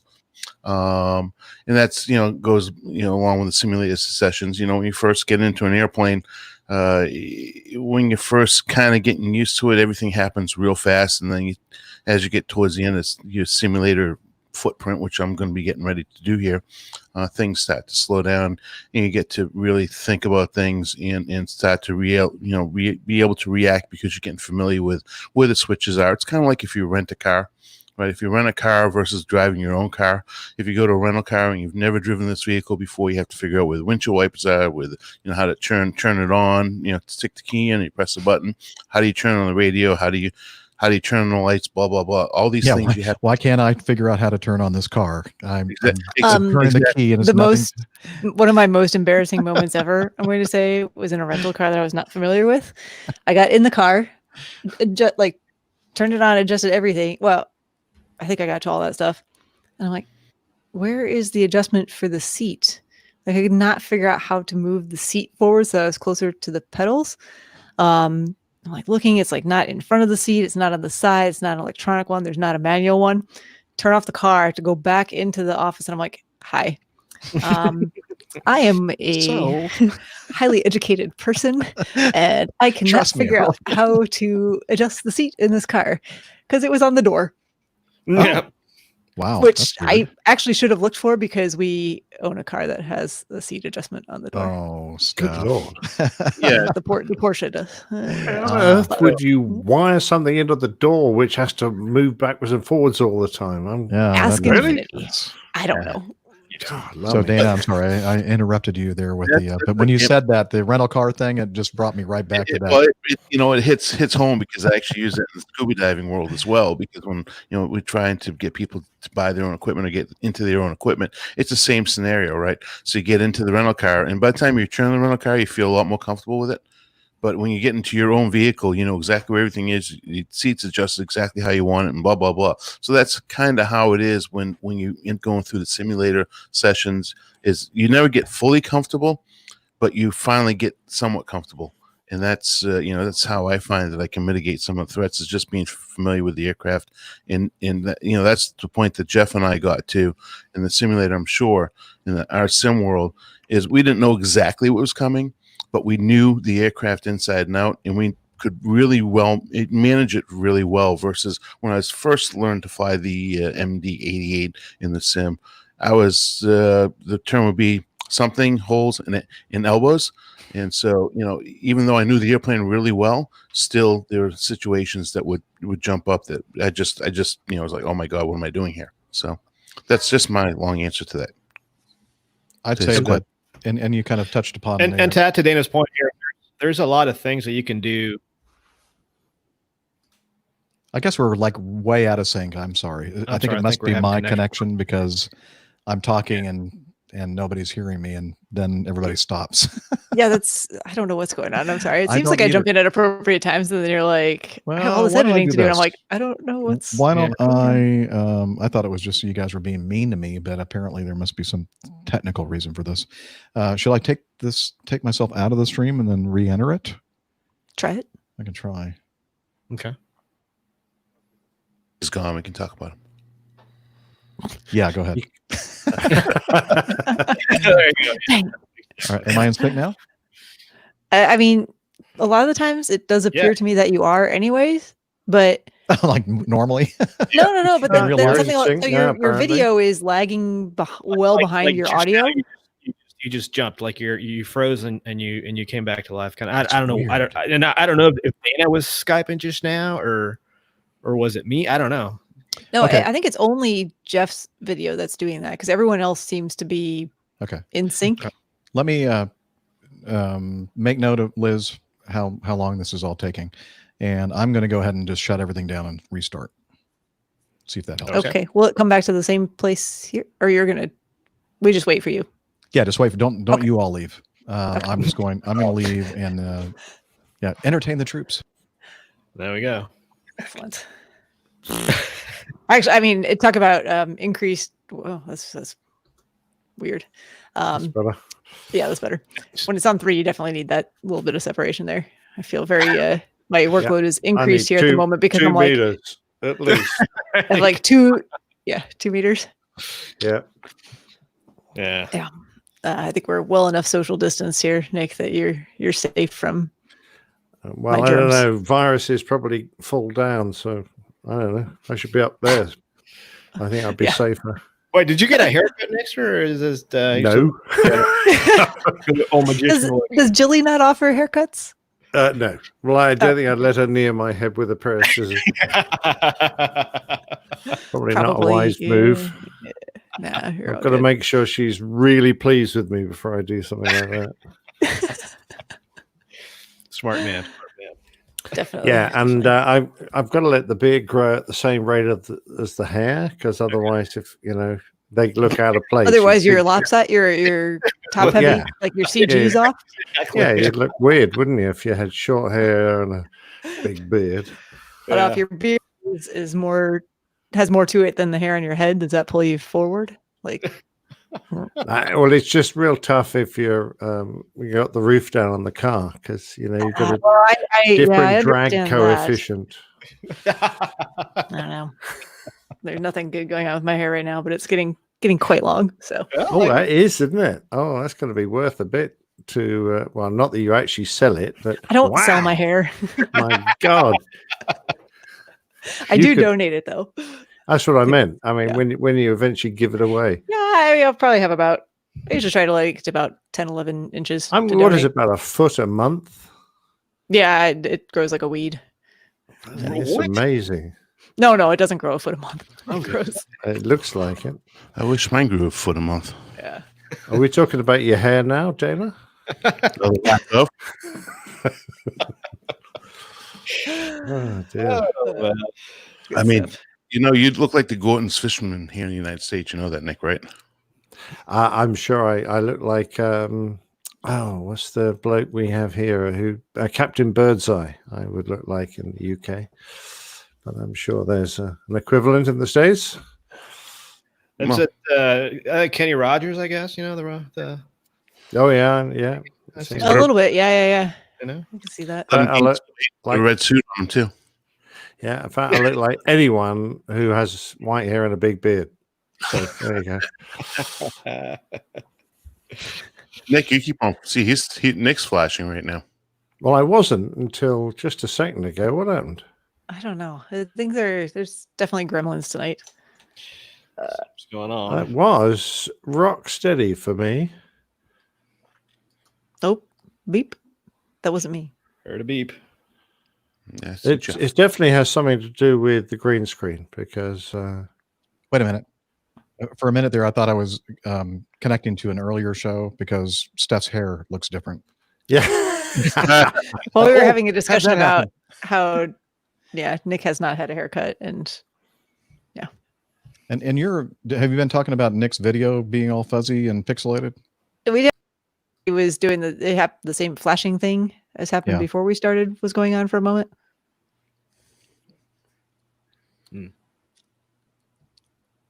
Oh my gosh. You came for last, Jeff. Okay, so am I in sync with everybody now?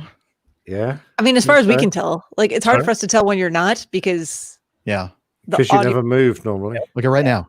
Right now. Good. Right now I am. Right now you are. I actually like your position in the screen right now the best. Here's a question for you that I don't have any idea what he's talking about, but this might make sense to you. I think you should. Oh yeah, these might be because your video is TCP and your VoIP is UDP. No, I don't have VoIP. You don't have voice over internet protocol. No, or maybe I do. I just don't know it. Isn't VoIP the telephone over internet services? Voice over internet protocol. Voice over IP. Yep. I would guess this is a StreamYard glitch tonight. That's all I can. Yeah, I think that's what's going on. Yeah. So when it asks us how it went, we can provide feedback tonight. Yeah, I'll say it was not absolutely, Roger. Want our money back? It's gonna be a frowny face. Okay. All right, my other meeting's over. Quick, you can't probably not escaping because I'm hardwired into the router. I don't think it's an internet speed problem. No, I think it's the program issue. Yeah. Jeff's got lightning quick internet now. Yeah, and Dana has improved internet as well. Okay, I'm surprised I actually remember to do this. I have to remember to start up Audition again and start resume recording. Okay, and give yourself a green screen. See if you start flashing again. Oh, you want me to mess everything up? Yeah. Okay, sure. Take chances. After all, it's only 11 at night. No, it's not. Not for us.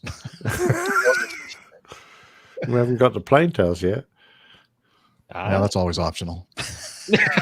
Good point. Just kidding. There's so much love here tonight. I'm going now. Love. I actually look forward to it. No, come back, Oh, Nick. of course. You know I'm kidding. I look forward to it because I can go to the bathroom and get some food and have a drink and pretend like I know what was going on. When I get That's back. the hardest part, trying to sound like you actually just listen to it. Well, you're not flashing, so whatever it is, it's good at the moment. Well, he's ahead with wings. Later. I'll be flashing away later on. Okay. Why is it not recording? Okay, I'm trying. I'm pressing the record button, but it's not recording. That's weird. Let me try it again. Detected a problem. Oh no. Oh, don't do that. Not another one. What do you mean it's not working? Yes, it is. Huh? This is no good.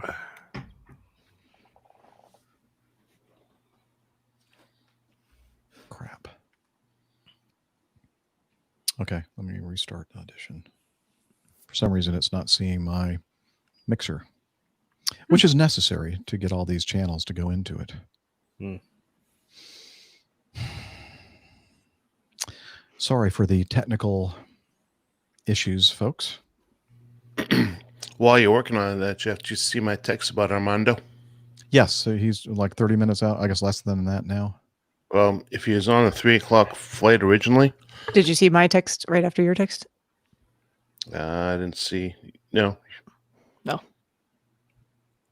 Well, why don't we talk about our texts? You're probably looking at the chat. No, I pulled it up on Flight Tracker. Yeah, he was in the chat and told me. Oh, okay. Yeah, he's actually in the in the Facebook chat, the StreamYard chat. Yeah. Yes, he's on the 6:45 arrival. Nice. That was not me. That was Nick. I recognize that belch. Could you? How can you suggest that? I have. Yeah. What happened to that proper Englishman? Got burp radar or something. Oh, ouch. I suppose doctors have to be aware We're pretty of good all at the detecting these bodily things. noises. Yeah. Yes. Usually we're pretty good at just completely ignoring them too, but this is a different scenario. How do you know bodily smells? Yeah, I've always wondered if masseurs have the same ability. I think they probably have to. Yeah. Yeah, I didn't hear that fart. Did not hear that. Did not smell that. We're not even going to. That smells really going good. right on with the professionalism. Yep. Exactly right. Just going to put some more essential oils on my little burner here. Okay, we're almost there.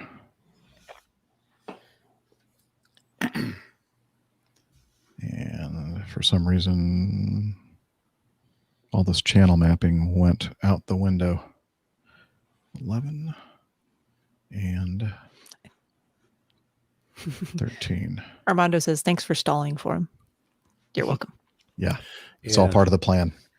I'm looking at this going, summer in Canada, Richard, and I still have a talk in hand. It's a hat. I don't know why it's in his hand. It'd be more helpful on his head. A talk is a hat? A toque. Toque. Liz, how do you pronounce that? Toque. Oh, toque. A toque? Isn't a toque a hat? Yeah, it's a hat. Okay. It's pronounced two.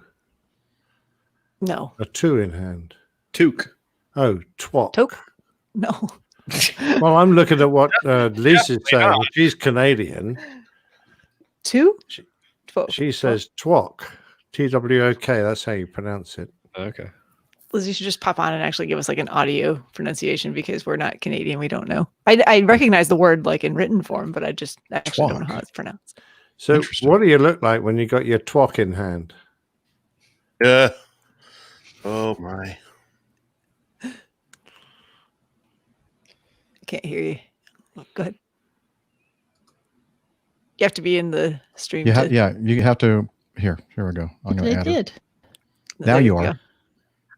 It's a toque. A toque. Well, then why did you say TWOK? Because it's two, like the Two. number K at the end. No, but if you say TWOK, that's twok. That's what I thought. That's definitely not how it's pronounced. It's like chefs wear a toque. It's a hat that you wear in the winter.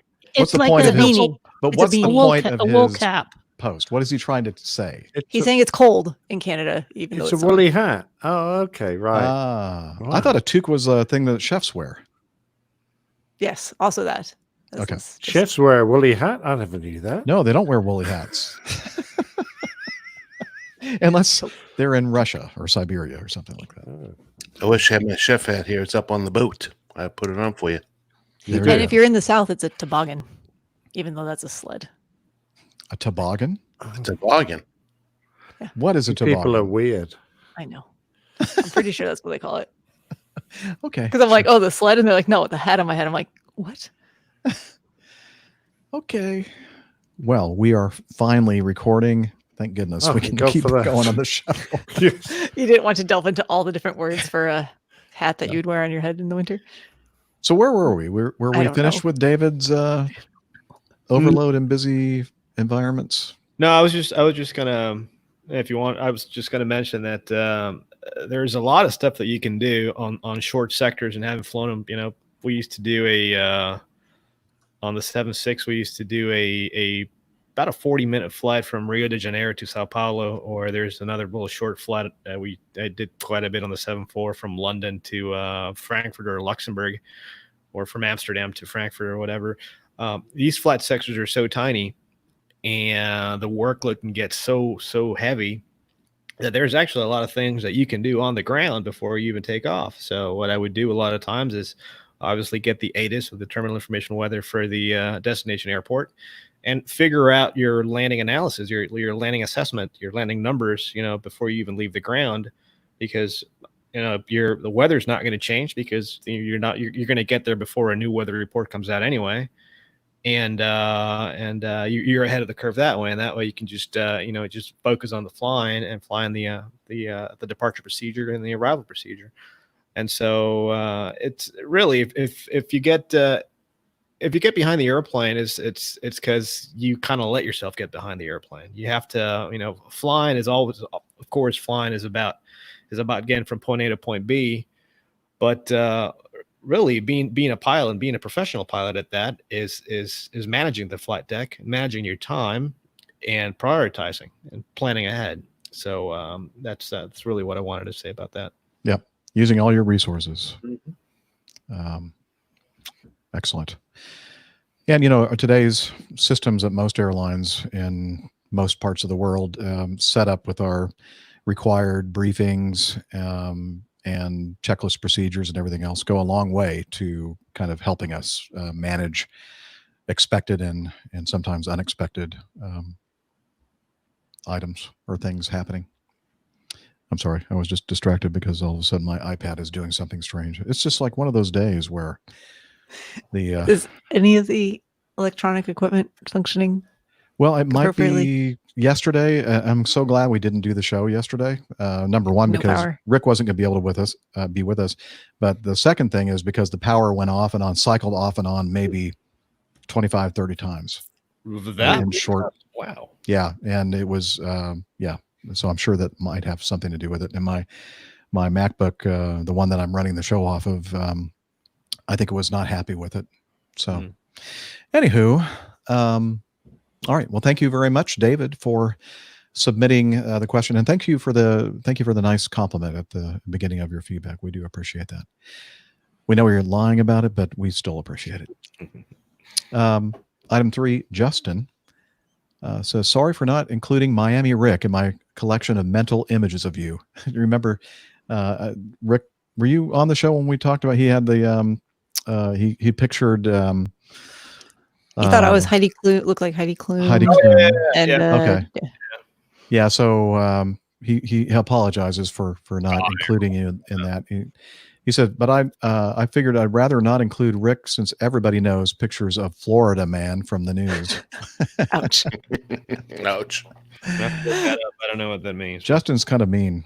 Thankfully, that is not what Rick looks like. Yes. To set the record straight, in the last show, you thought I was a cargo pilot. I'm not a pilot. I have an honest job. Ouch. We're just going to have to throw away Justin's feedback right now. Justin's really mean. He was in the chat room earlier. Yeah, the picture on Facebook we kicked him out. Permanently banned. The picture on Facebook is fake. Photoshopped myself in a Pan Am uniform. A little Catch Me If You Can action. Exactly. Little homage to Frank Abagnale. I like it. Mm-hmm. In this reality, I work in management of the cargo division at a German airline. Actually, the best airline in the world. I beg to differ. Not sure if there's already a name for it. Yeah, we have a name for it. Maybe you want to put out an official name guide with all the airline names and their corresponding APG names. Well, we should actually do that. That'd be good. Yeah, but there's some that we have. Well, I mean, we don't have to. You don't have to say what the real airline name is, but you can just put the list of all the fictional airlines that exist in the APG world. He flies for Deutsche Acme. Deutsche Acme. Acme Deutsche. Acme Deutsch. Something like That way I would finally know which carrier I work for. There you go. Now you know, sort of. Or Acme Red Balloon. Isn't that what that means? Lufthansa? No, it's not. No. Something else. Okay. Definitely not. No. Send your hate mail at Acme Hansa, you mean? I don't know what I'm talking about. From the 80s. Okay. Also, I was wondering if there are any interesting names you know Also, I was wondering if there are any interesting names you know of for certain routes. For example, the Bangkok flight, as a lot of people go there to enjoy themselves, was nicknamed the Tripper Clipper. And I heard that the Galapagos flight of a South American airline is referred to as, quote, the flight of no return, as it's okay to non-rev there. But due to the weight restrictions, they have to leave behind a lot of non-revs, sometimes for days and days. All the best, Justin Beaverhausen. I have a Justin really Beaver. It's not politically correct, so I probably will not say it. So hang on. This is going to be an edit point for me, and so I'm going to read the last thing here, and then I can put this in, and it'll be easier for me. If I can just find it. Where is it? Come on. I need that search function for this thing. That's what she said. Ow. That's what she said. Okay, here we go. Nice. Good one. Touche. Very nice. All the best, Justin Beaverhausen. Nice beaver. There we go. Okay. Well, we have fun here, don't we? Yes, we do. Yeah. Yes, we do. Is it I time? can think of a couple of so we have the I can think of we haven't two. answered it yet. Sorry. Yeah, off the top of my head here. So we do a on the 7-4, we do a Huntsville to Mexico City to Guadalajara, and then back to Huntsville. We call that the Taco Run. And then we have a flight, which I'll be doing actually in a couple of weeks. It's from Taipei to Nagoya to Narita and back to Taipei. We call that the Rice Run. So you guys hungry a lot? Very insensitive. Are you hungry a lot? Yeah, really. To name all of our routes after food. Regional food items. We have the pot roast run going from Boston to... I've got, and I can. That's a chowder run. I can quantify this because I am one. Flights from the northeast down to the southeastern Florida locations like Palm Beach and Lauderdale and Miami. From Boston and New York, we used to call those affectionately in Boston, and I coined the term the Jew canoes. But I am Jewish, so I can say that. Okay. That's Dana at so derailed. Good. No, but I'm not.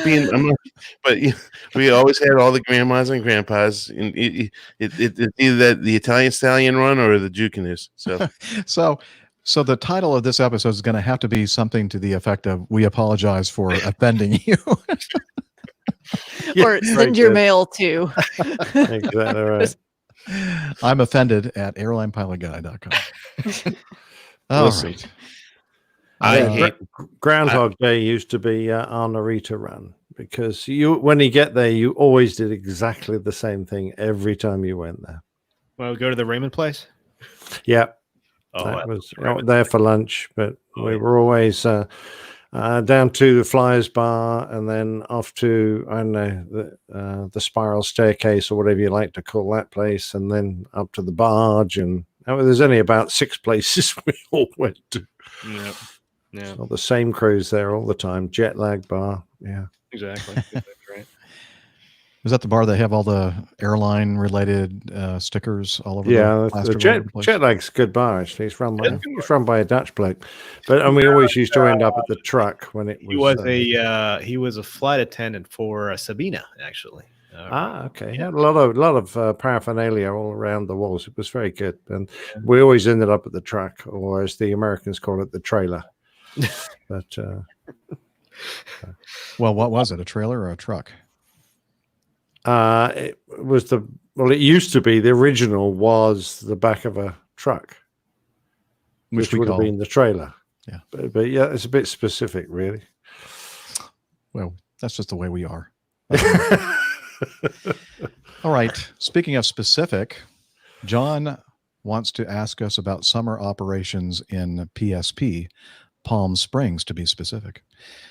Hello, APG crew. I live in Palm Springs, California. Temperatures get up to 123 degrees in the summertime.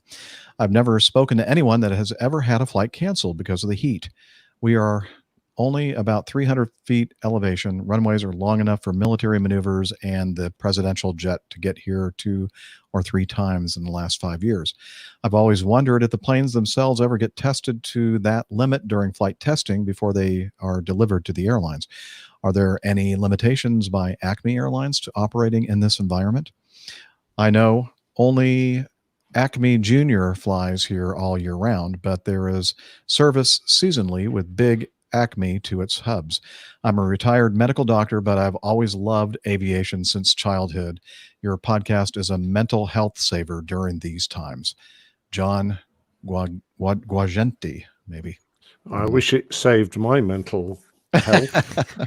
I feel like it's having a negative impact on Nick's Yeah, I was mental going to health. say it's very distressing for me. So Greetings, before hello, medical doctor. we do have an answer, probably more than one. I was going to just help out Nick real quick. 123 degrees Fahrenheit is like 53 degrees Celsius, just in case. Ooh, it's very hot. Damn hot. Yeah. So that would melt your tires, wouldn't it? Hey, we have, I have to introduce somebody who just came in to the APG studios. Come on over here and get to my right. And let me turn your microphone on. And he's going to plug in. He, as you can see, is an airline pilot for an undetermined airline. He hasn't removed his wings on yet. So once he undresses and takes off his and your his logo-covered underpants, so you can adjust the appropriate volume there. Can you hear anything? Yeah. I hear you. Okay, he hasn't said a thing since he's walked in. I'm not sure. Taking the pose. Yeah, it's okay. You don't mind having your wings on? Maybe you should. Well, you can't.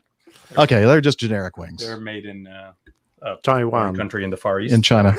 Yeah, so you can't read them anymore. They're like the kind that you can like pick out of like a toy thing with the crane. Well, that's where I got them. So that or the gumball machine for 25 cents. Yeah. This is Armando, who is one of the hosts of the wildly popular Plane Talking UK podcast. He is the American representative, and he represents us well, I'd say. And Armando, you are obviously in the Atlanta area. Yeah, that's it. I just last month I was we have microphones. moved down here from moved down to Atlanta from Pittsburgh, so I'll be hanging around your back porch or something. Oh, excellent. Okay. Oh, darn it. Now he knows where I live. Hey, Armando. Armando, you're welcome on the boat anytime, brother. Hey, that sounds great. I think I needed a boat driving up here. Y'all got some rain. There's storms, and then there's Atlanta storms. My goodness. Did you get to play in some of the thunderstorms today? Yeah, that was most of today was just dodging thunderstorms around, and I got to admit, it's kind of you're gonna have to be a little bit closer to me so we can fit in the. Here we are. Well, here. You're the one that smells good. No, you smell great. You smell like jet fuel and aviation. Not sure what that smells like. And broken toilet. Usually it's like broken. I was broken kimchi. Is his volume okay, by the way? Yeah, sounds good to me. Okay. Good. Yeah, no, it's fun. It's always been kind of a dream for me to fly into big airports, and getting a chance to fly into Atlanta pretty regularly is awesome. And you guys aren't kidding; those controllers are great, and they really are thinking about everything you're thinking about as you're coming in, except they're a step ahead of you. Right. It's one of the few places, and I think anybody who has flown into Atlanta would agree, except for maybe the Brit, that our controllers are really good at. I'm not. Really I didn't say who about. I'm not talking about anybody specifically. That guy right there.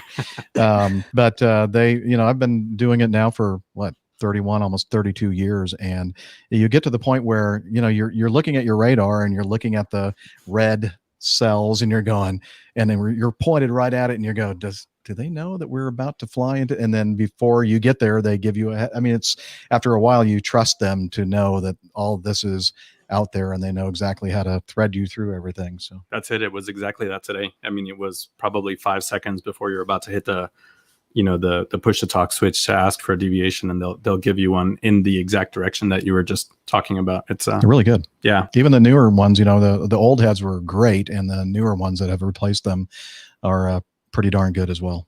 Yeah, so. They're great. But I did get a chance to listen on the way up here. So I think Virgin Galactic 747s are beautiful. Tukes and toboggans and the taco run. Okay, I'm caught up. Let's go. But all you did was just say these things. What do you mean? You need to clarify or something? Well, all 4 of those are show title episodes. Oh, show titles. Okay. Yeah. We think you should have come on wearing a toboggan, though. That would have looked really good. Armando can probably confirm with me that's what they call it in the South, a toboggan, right? Have you heard that term? Yeah, knit cap. Knit cap, okay. Toboggan. Yeah, I've heard it. I had a lot of skepticism from the chat room about that one. I was like, still not believing it. No. No, I've heard of it. I definitely did not need one today. It's Atlanta hot out there, so yeah, sweat. Awesome. So tell everybody who I don't know who'd be listening / watching our show wouldn't have known about or subscribed to or listen to the PTUK, but just in case there might be like 1 or 2 of the thousands of people listening out there that don't know who Armando is, tell us a little bit about you. Oh, well, the guys over at PTUK, I met them at one of the air shows originally. I think it was Farnborough. Somebody's going to correct me on that because we love the chat room. Yeah. So Farnborough, I think I met them and then went out to a couple of the meetups. Next thing you know, those guys took me on. I don't know why, but we're all wondering that. Yeah. At the time, I was in my probably 18th year of the U.S. Air Force. So I was a crew member on the V-22 Ospreys. And everybody's pretty much wowed by that airplane, including myself. So it's always fun explaining the physics behind it.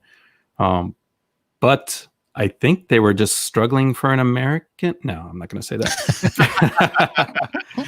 No, what I like about being on Plane Talk in UK is that you guys all have very unique backgrounds, but we tend to pick up the non-technical side of some of the same stories that we all do. You know, all the same podcasts kind of cover the same weekly news, but for us, we take a more lighthearted approach and not get too technical because that's the purpose of our podcast. So, and it's always fun to talk about military and just bore everyone. It's great to see as the military representative on that show how the watch figures go down as soon as we start talking about military. So.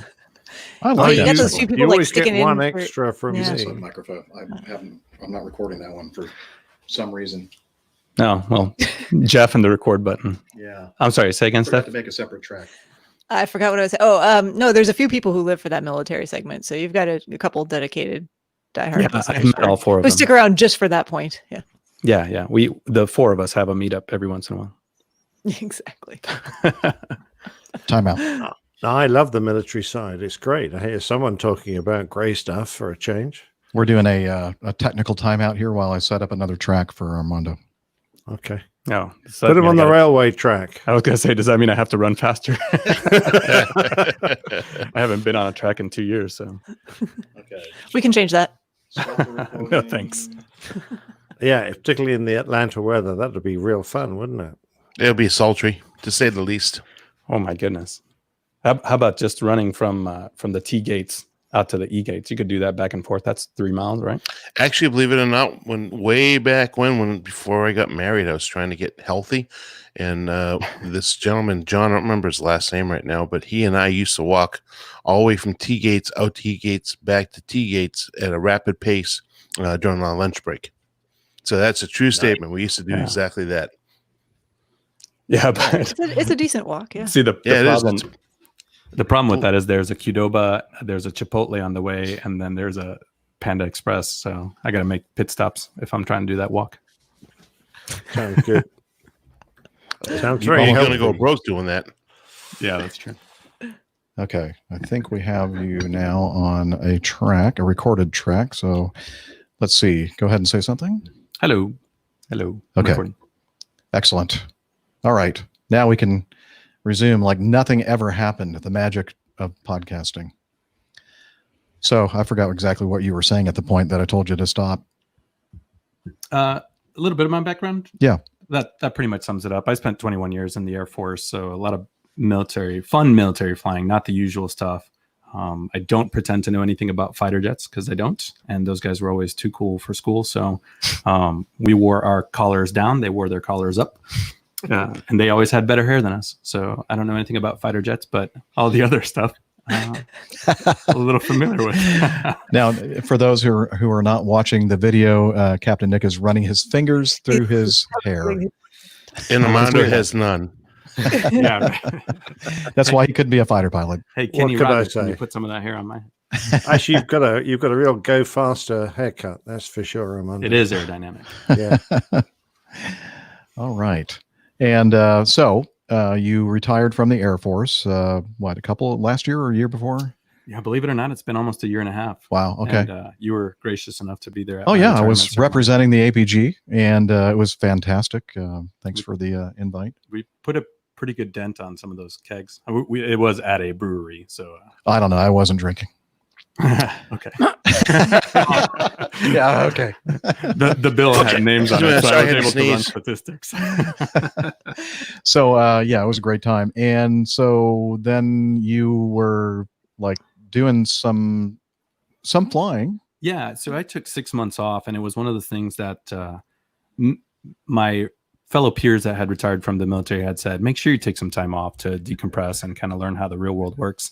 So I did. I took 6 months off. I did a part-time job working on the ramp at one of my local airports, and I was flying a King Air kind of contract right seat and flying skydivers.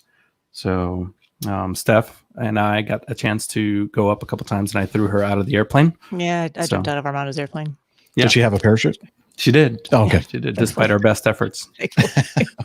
No, I'm just kidding. No, that was great. Steph's been out to my drop zone, and it's challenging. Yeah, cool place up there. Tricky place for jumping and aircraft operations. We'll say that's an interesting runway.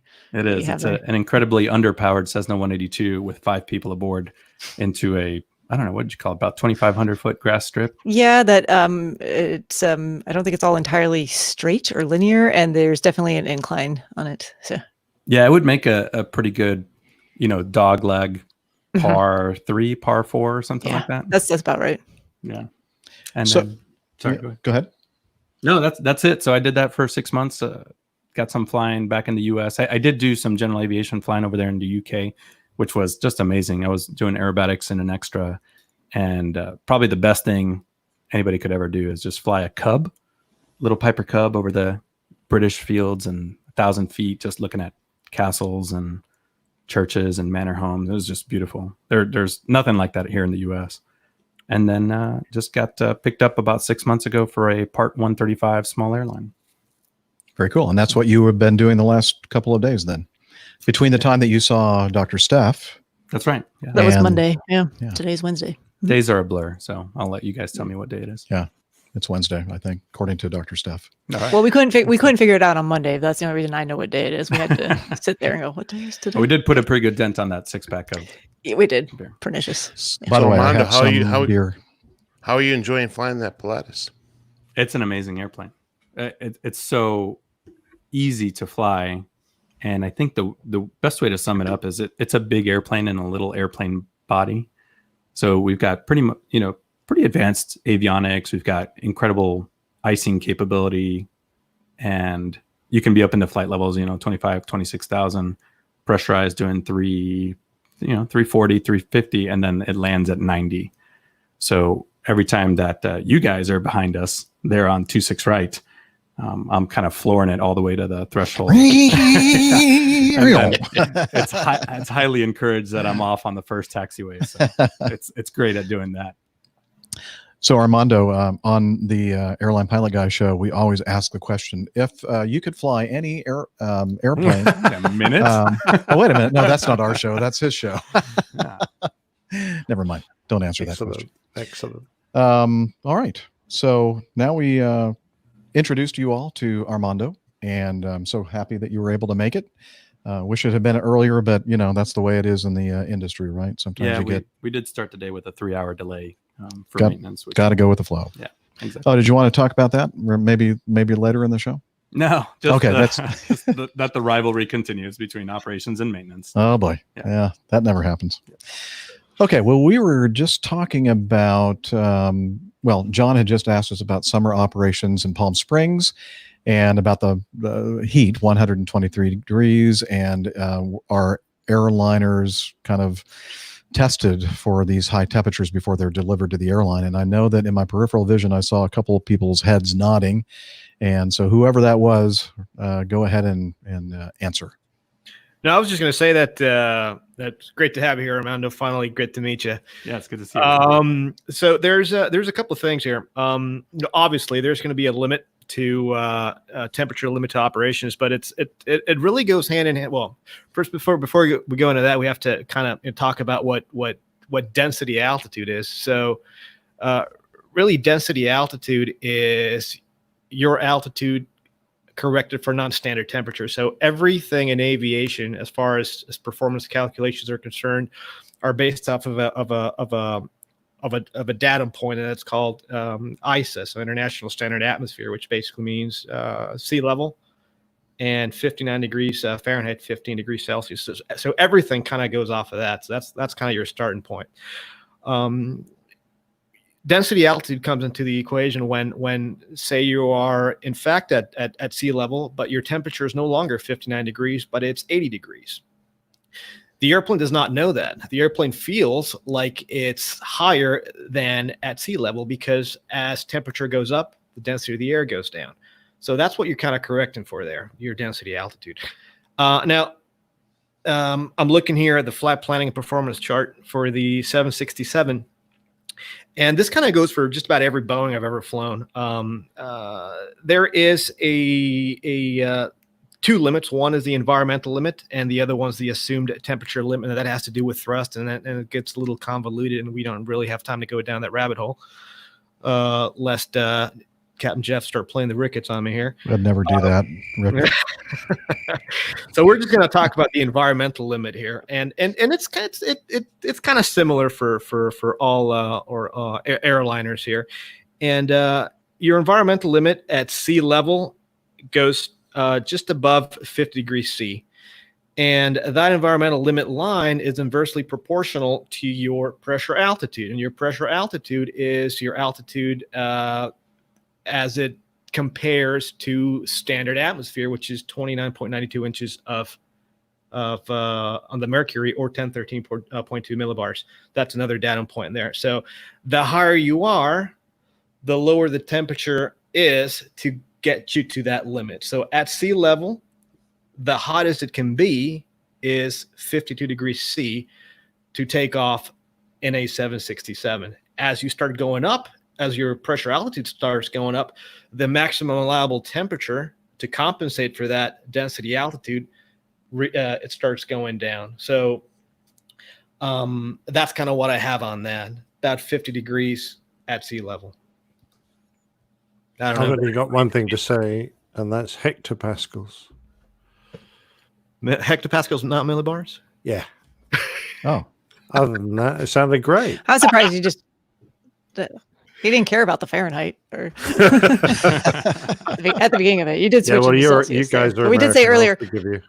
123 degrees Fahrenheit is like 53 Celsius. So. Palm Springs is in the United States. It's in America, so you got to give us a break on that. Exactly. No. He said inches. That's quite correct. But then he said 1013 millibars. No. Hectopascals. I thought they are millibars. Yeah, used to be. The same thing, though, right? They're the same thing. They're exactly the same thing. Same thing. Just like Celsius and centigrade, right? Yes. All right. Exactly right. It isn't. Now, maybe I'm misspeaking, but isn't it really dependent upon, other than obviously the performance of the engine and the wings, but also stopping capability of the aircraft? Because at certain temperatures, you start to get to that point that you get too close for the brake temperatures getting too hot. And I don't remember what the 88 was, so 90. I know we didn't take it out west very often during the summertime, except for like Denver. We did go to Arizona, and if be more specific, Tucson, quite regularly. But was it? I think it was 120, wasn't it? Our maximum takeoff temp. It's been a while since I looked at that. I think so. Yeah, but you also have to remember that the thrust available is directly proportional to air density, and as temperature goes up, density goes down, and so the your accelerated stop distance really is based off on that temperature and density. But yeah, it's of course brake energy. The capability of the brakes to absorb that brake energy is one of the factors that is accounted for in your go no go calculation. And a lot of, it's not just one type of aircraft. I mean, different aircraft have different types of performance pockets and limitations. So, maybe a 737 can operate up to maybe, 125, 130. I don't know. I'm just throwing that out there. Maybe an Airbus has a higher temperature, et cetera, et cetera. So, maybe not on our old aircraft, Jeff, but there are other aircraft. The RJ, it was pretty high, if I can remember correctly. I think it was 120. I want to say 125. I'd have to go into the manuals, but it was pretty warm before you had to really get up there. I've never seen, and for a number of years now, work has been proceeding in order to bring perfection to the crudely conceived idea of a transmission that would not only supply inverse reactive current for use in Sorry. Is that what I just sounded like just now? Yes, a little bit. Is that my plain tale? Encabulator. Don't forget about the flux capacitor now. The turbo encabulator, right? Yeah. Something like that. I'm sorry. There's just what was going through my head when I was listening to all this going. Really? I was following. I was with you guys. There. No, I'm sorry. Go ahead. Please continue. That's a great example of what we don't do at PTUK. That's why it's so wildly popular, actually. I'm sorry. I couldn't resist. Yeah. Bad host. No, like Dana was saying, every airplane's different. I know for the Osprey, that was one of our go no go criteria. Also, the temperature and density altitude was important with one engine inoperative because that thing can't. It can fly on one engine, but not very well depending on the temperatures. So I know for us, depending on the mission, it was one of the top consideration factors. And you guys being Mad Dog drivers, or former Mad Dog drivers, I always thought it was. I don't know if the 88 has it. I'm sure it does. It's a little feature called dial-a-flap. You could actually. What's the deal with that? Ronco dial-a-flap actually used to call it. Ronco. Yeah. Only on TV though. Only on TV. Yeah. So so we get a couple. It's a John Jester 50 degrees C for the CRJ, and then 55 for the 7.3. From IHAL boxes. Yeah. So just to get our percentage up a little bit higher. No. It's exactly what the graphs. It's the same for all Boeings, really. So it's 55 at sea level. That's the environmental. That's what the graph says here. 55 degrees at sea level. So to go on the Ronco dial-a-flap, we had the ability to dial in a flap setting from 0 to 13, and then 15 to 23 to 24. Yeah. No, it's 23. We can have variable flex flap settings so based in between on performance. Based on performance. So we could actually put in different flap settings, whereas on the Boeing, you have flaps 1, 2, 5, 10, 15, 20, and 30, something like that. That's on the 7.3. On the larger Boeings, you go from flaps 1, 5, 15, 20, 25, and 30. And then on the 7.4, you have 1, 5, 10, 20, 25, and 30. And then the 7.8-9 gets really convoluted. You have several flap gates that you don't have on even the 787-8. Yeah, I mean, but truth be told, that was a wonderful feature on the 88 and the 90s, that you could actually have those different flap settings, because it did allow for a lot of different performance calculations. Most common for takeoff, 11. Some, in later years, they went to flaps 5 performance. They decided to, up the speed a little bit. And that was really second stage climb. And then flaps 18 is a very common other flap configuration on the 88 and 90 that we use quite regularly for takeoff. Landing, flaps 28 and flaps 40, quite common. 40 was just a little less fuel efficient. A lot of people, depending on what they liked, would use flaps 40 or 28. And flaps 23 was really effective at bringing the aircraft, if you're coming down and they give you, the vulnerable short approach, you could go to flaps 23 and the aircraft will come down quite nicely without ever you touching the speed brakes. Just like the 772 had a flap 40 gate, right? But you would hardly ever use that one. That was like the space shuttle approach. You could hear the flight attendants actually rolling down the aisle and hitting the cockpit door. So it was not pretty. Yeah, it was very rarely used. 30 was the standard setting, if I remember correctly. And most, just about every Boeing airplane out there, 30 is the flap settings only go to 30. And just to go above that 50% on the -9, on the 78-9, you have flaps 1, 5, 10, 15, 17, 18, 20. Those are your takeoff flap settings. And your landing flap We just went above 50%. Yeah. Awesome. And your landing flap setting 25 and 30, just like everybody knows. Wow. How are you? Everybody enjoying the show? Everybody listening right now? Having a good time? Good stuff. Sorry, what? Yeah. What about the alien in the bottom left-hand corner? Wake up. Completely deformed based on the amount of information it has been Oh, I didn't even notice. Injected It was with. normal to me. Yeah, everybody's listening. You get Nick that has this huge bulbous head. My He looks head's like an alien exploding. from Mars. I can't cope anymore. And one of those big giant-headed aliens. It's we the first love time them. he's ever been told he has a big head. All right. Well, you know what? We are past the time now for the point where we normally play the best part of the show, which is the plain tales. And so without further ado, let's get to it. Oh, I had originally had this one opened, but since I had to restart my computer, I had to close that window. So here we go. This week's installment of the Plain Tales. Holy understatements, Batman.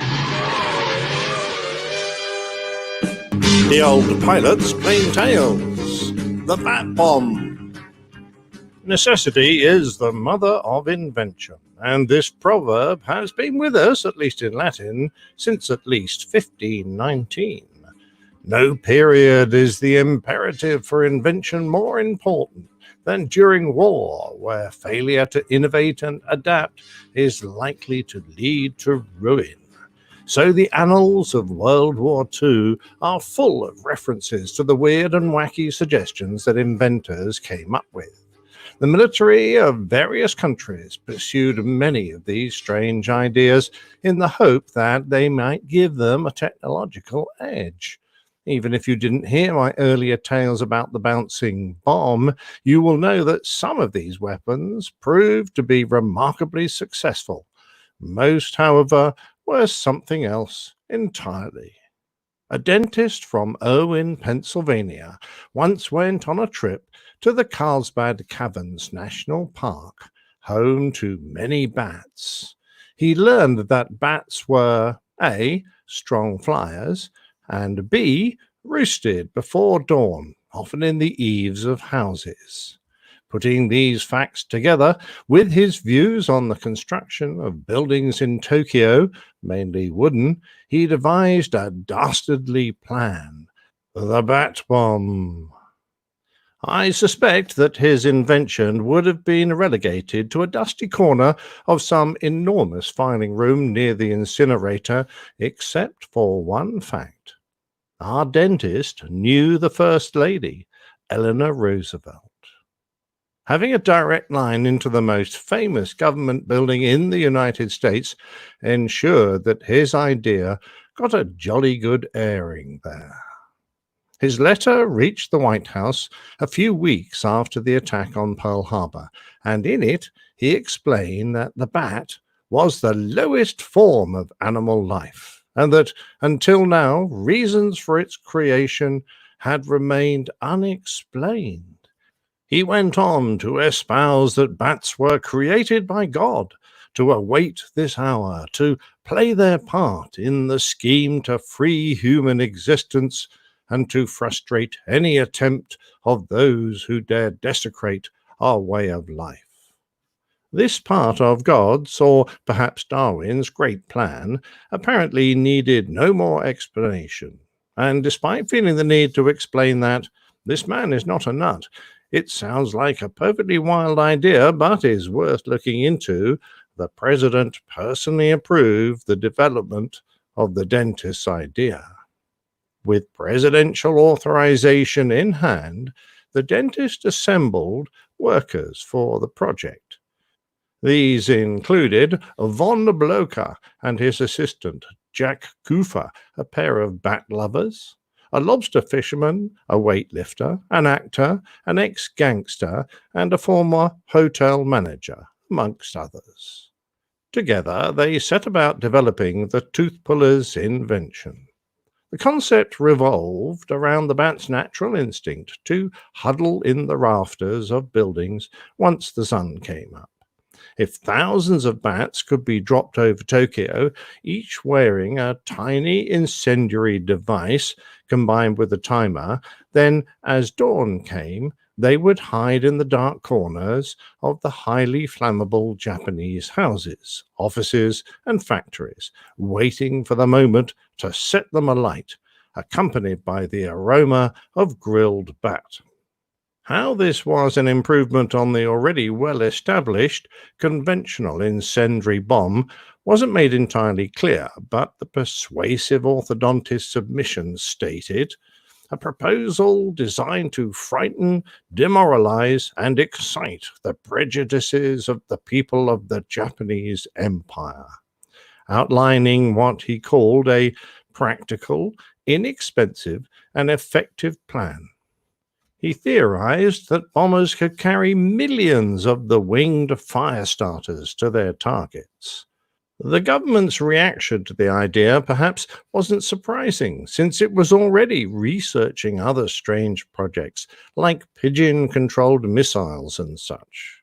In the heat of wartime, anything that sounded even halfway feasible was at least taken under advisement.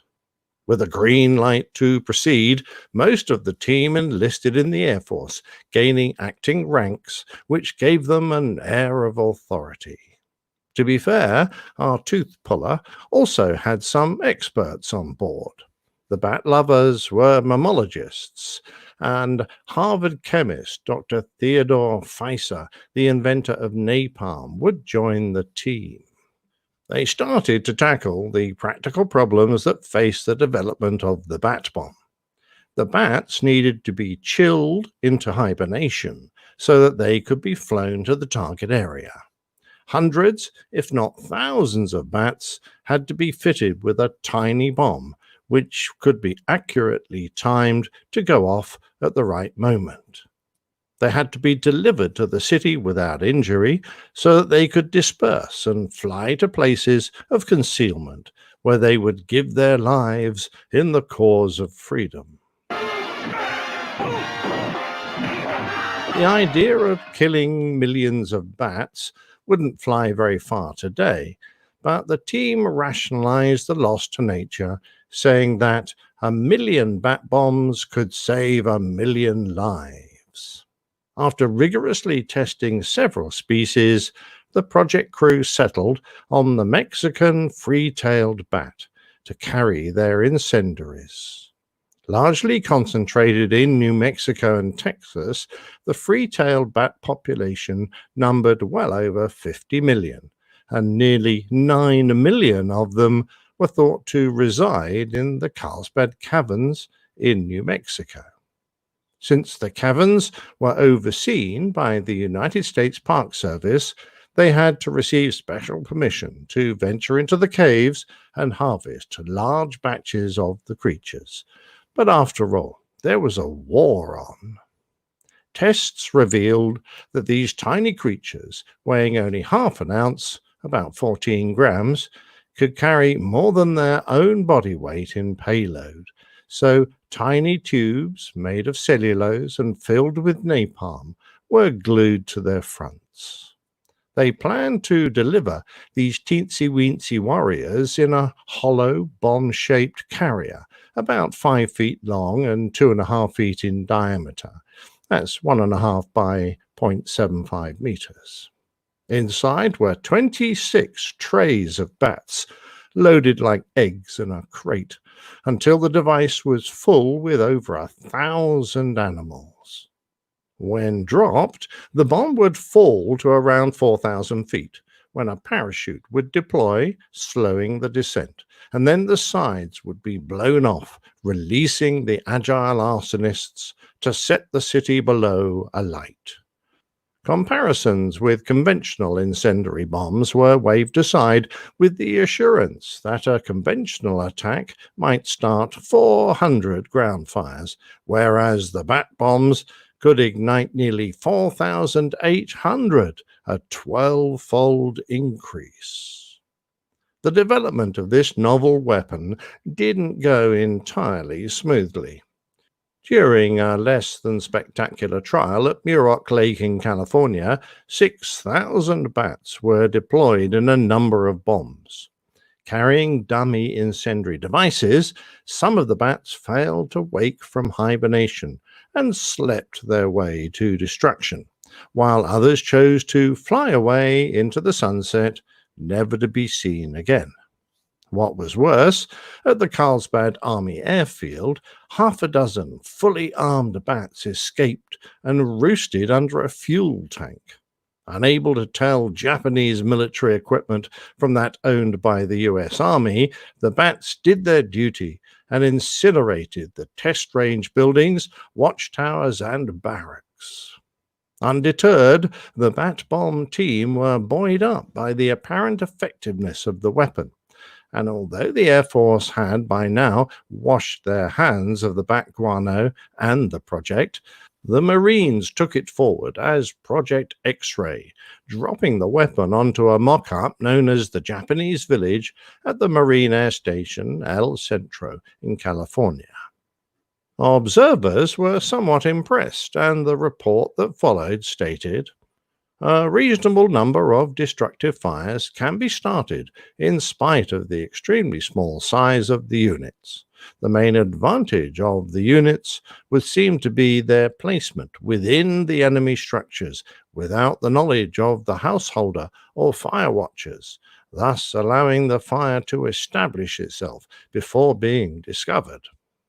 More tests were planned, but finally Fleet Admiral Ernest King put a stop to it when costs topped $2 million and the projected combat-ready date had gone back to mid-1945. Our inventive dentist complained that a general had told him that funding for the bat bomb was going elsewhere. "It's the silliest nonsense you ever heard of," he said. That nonsense was the atomic bomb research then underway at Los Alamos. The United States didn't have a monopoly on strange wartime ideas. An adventurous English journalist, Edward Pike, who had been a war correspondent during the First World War and interned by the Germans, came up with an idea to construct aircraft carriers out of ice. At the time of his idea, he was in the United States during World War II, helping to organize the production of M29 Weasels, a tracked vehicle built for operations in snow by Studebaker. A friend of Lord Mountbatten, the Chief of Combined Operations, he sent his proposal via diplomatic bag for Mountbatten's eyes only, who in turn passed it on to Churchill, who sounded enthusiastic about it. Materials needed for the construction of conventional aircraft carriers, particularly steel and aluminium, were in short supply. So Pike suggested an enormous block of frozen ice, either a natural iceberg or a manufactured one that could be constructed. This would need only 1% of the energy required to build a metal one. The idea was actually a recurring one. In 1940, an idea for an ice island was circulated around the Admiralty, but was treated as a joke by the officers there, who circulated the memorandum that gathered even more caustic comments. The project would have been abandoned had it not been for the creation of Pykrete, a mixture of wood pulp and water, which, when frozen, was stronger than plain ice and much slower to melt. Pike may well have got the idea from the Inuit sledges made from ice and reinforced with moss. Secret tests were made in the frozen meat lockers under Smithfield Market in London, and a decision made to build a large-scale model at Jasper National Park in Canada. This small prototype, only 60 by 30 feet, that's 18 by 9 meters, weighed 1,000 tons and was constructed and kept frozen by a little 1-horsepower motor. The Canadians were confident about constructing a vessel for 1944, and the necessary materials were available to them in the form of 3,000 tons of wood pulp, 25,000 tons of fiberboard insulation, 35,000 tons of timber, and 10,000 tons of steel. Initially, the cost was estimated at £700,000 sterling each, but then the problem of cold flow, the tendency of the ice to slowly deform, became apparent, and the design continually changed to include more insulation, cooling infrastructure, and steel reinforcement.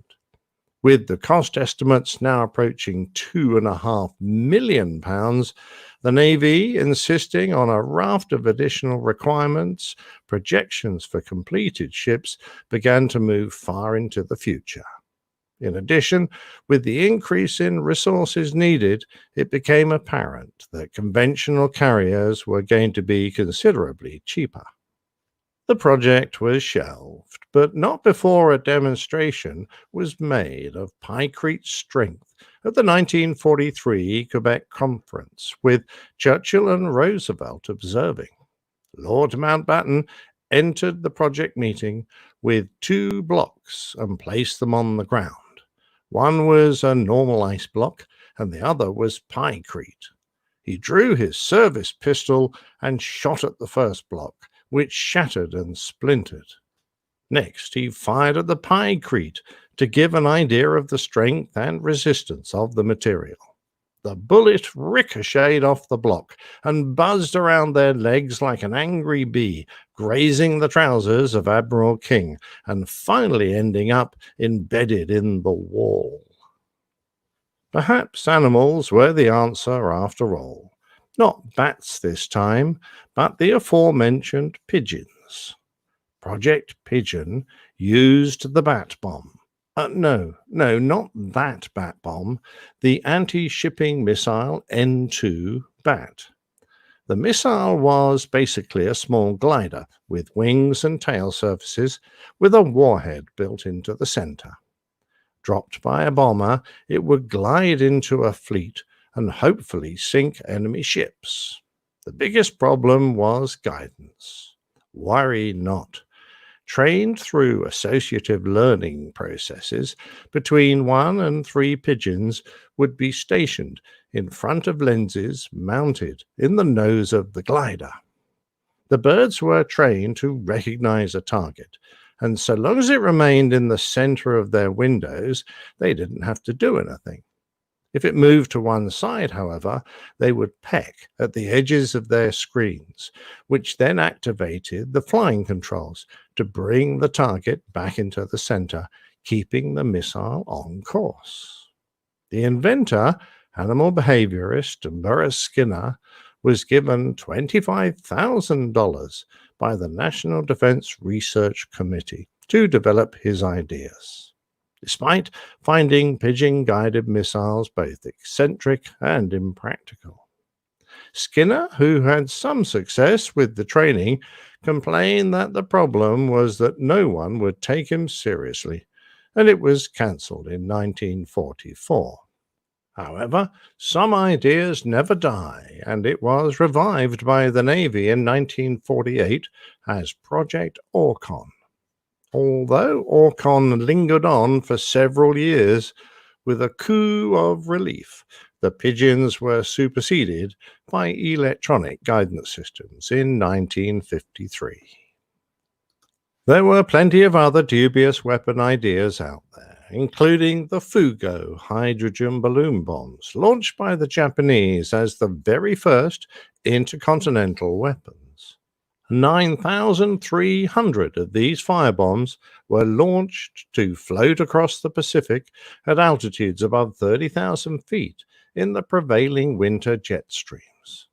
They used an automatic system to discard ballast if they flew too low or vent gas if they were too high.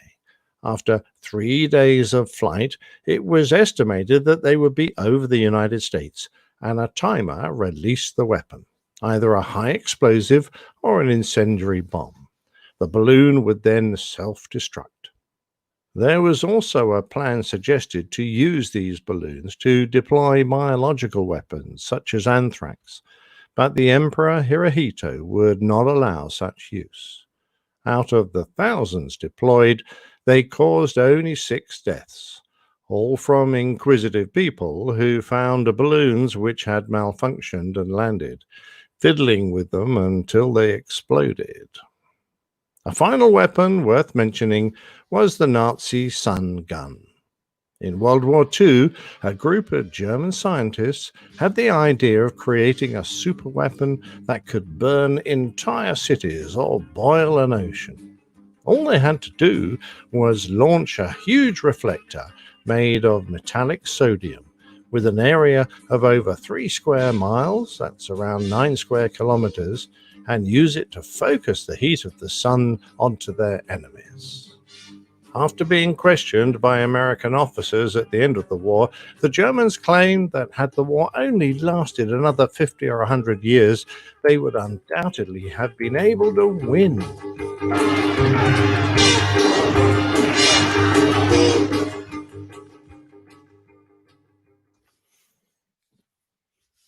Wow, another great installment of the Plane Tales. What'd you think of that one, Steph? The use of bats was interesting. Definitely, I've never heard that before, and I thought the pigeons were even better. I mean, you could actually replace us with pilots with pigeons. You just put them in the windshield, and they can peck to the left or peck to the right, depending on how we're doing. Now, I just love some of the ideas that people came up with.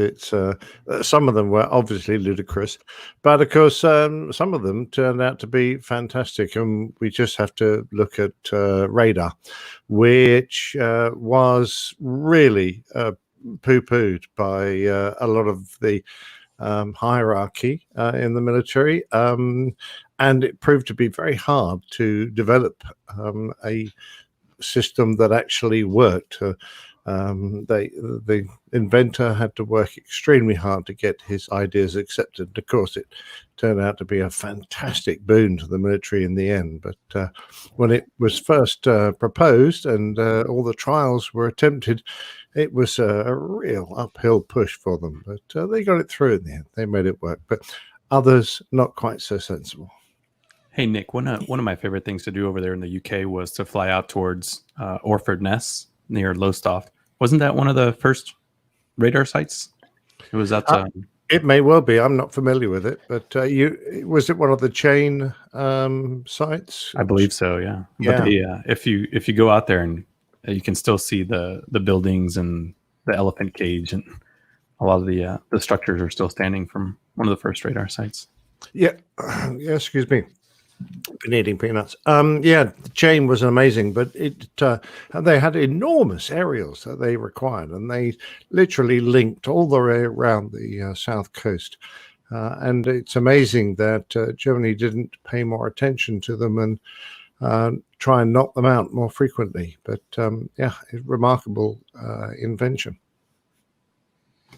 Excellent. And I was reading here about the Pykrete, which I thought it's just fantastic stuff. At how during the war they actually made they were looking at making ships out of this stuff. Yeah, that's right. Yeah. So wow, interesting. Okay, well, I look forward to the next installment. What are we going to talk about next week, Nick? Oh, yeah, that's flying clothing. Oh. Or flying clothing optional. Yeah, just a lack of. Well, I knew exactly where you were going with that one, Jeff. I was like, some parachute jumpers who like to go in the all together, but yeah, that's definitely happened. not me personally, but I don't think it's a particularly good look because air has a, high speed air has a funny way to distort the body. But yeah, thanks for that mental image. Makes the bits flap around it. It's not any better the spoiler, the run events that are organized in a similar vein. Oh yeah. You'd think it'd be sexy. For some reason, that came up wrong. in conversation with me, or like with someone else earlier today, and I don't know why. So we'll just move away from the naked run. I've seen the naked bicyclists in Vancouver, but well, speaking of naked men, Armando during the Plain Tales went to. I thought he was going to get a suitcase so he could change. You can see him now on the video, out of uniform, and then he wasn't here for a while, so I thought I'd better go up here and see what he's doing. And he had changed up there, in full view of my neighbors. And I said, "Well, that's okay. They're probably used to seeing naked men walking around the neighborhood." So, which I said, huh? Yeah, I said, well, "Trust me, you don't want to know." Well, yeah, both of the Ring cameras were moving in my direction as I was changing. Like, weird. No way. What's going on here? But as soon as I changed my shirt, it was odd. Somebody handed me a nice cold beverage. There was a neighbor, actually. Her name's Jane. Yeah. And she was saying to her husband, "Hey, Jane, look, there's a much better looking man out there now with no coat." That must be his sign. Yeah, it must be. Don't worry, we'll play out the video next week. Yeah. There you go. Excellent. All right. Well, if you're a patron member, you get to see all that video uncut. Bonus material. Yes. Just kidding. All right. Let's continue with our feedback. Captain Renato says, "Dear team, how are you all? I was just looking at some new deliveries of 767Fs for FedEx, and I noticed that they didn't seem to have winglets on them. On the other hand, it seems that many UPS 767s have it. I learned that winglets save fuel, although in the case of the 767, you have to pay extra bucks due to a mod after manufacture. Anyway, some people say that FedEx has ramp space issues with the winglet, and most of their flights with the 767 are short haul, so the drawbacks outweigh the benefits. Just some food for thought. Keep up with this great show." Thank you, Captain Renato from Brazil. And, I wish we had somebody on that had some knowledge about 767s and freight operations. I don't know. Yeah, me too. But we're gonna we'll have to tackle that one next week when he comes back. Wait a minute. Just no, the 76. So yeah, he's right. I mean, you're right, Renato. The 767 is not produced with the winglet mod out of the factory. In fact, the winglet mod is obviously it's a modification done afterwards. The winglets 11 feet tall. They add about 10 feet of wingspan to the 767, where you're just your regular, run of the mill 76. It's got 156 feet of wingspan, 166 feet 1 inch of wingspan, and then with the winglet mod that goes up to 167 feet, 166 11 inches. And it's an interesting mod because not only are you putting the winglets at the tip of the wings there, but they also have to do quite a bit of structural strengthening to the wing. And another interesting thing is, I remember when the mod first came out,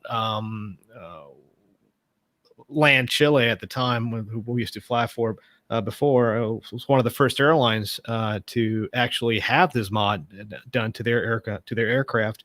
And so I did some of the first test flights after the mods, the modifications were done. And one of the systems that we would check was the functionality of the speed brake. The automatic speed brake lever has, well, it's not automatic usually, only on landing, but in flight, when you have these winglets installed, there is a detent put at the 50% mark, the 50% of the travel range of this lever here. And one of the tests you do is with an engineer on board, obviously, you'll pitch the airplane over to 300 knots. and then the engineer will go into the CMC, the central maintenance computer, and he'll change some numbers in there, and you'll pitch over to 320 knots. And at 321 knots, the lever should go from fully deployed, from speed brake, spoilers fully deployed in flight, to 50%. And the reason behind that, the engineer was telling us, because the way the airflow and the interaction between the spoiler panels themselves and the flow patterns chordwise along the wing, with the new winglet installed, it changes it somehow. So that's one of the things that we have to check, and make sure that those spoilers do go back to 50%. The airplane's a lot cleaner with winglets, of course.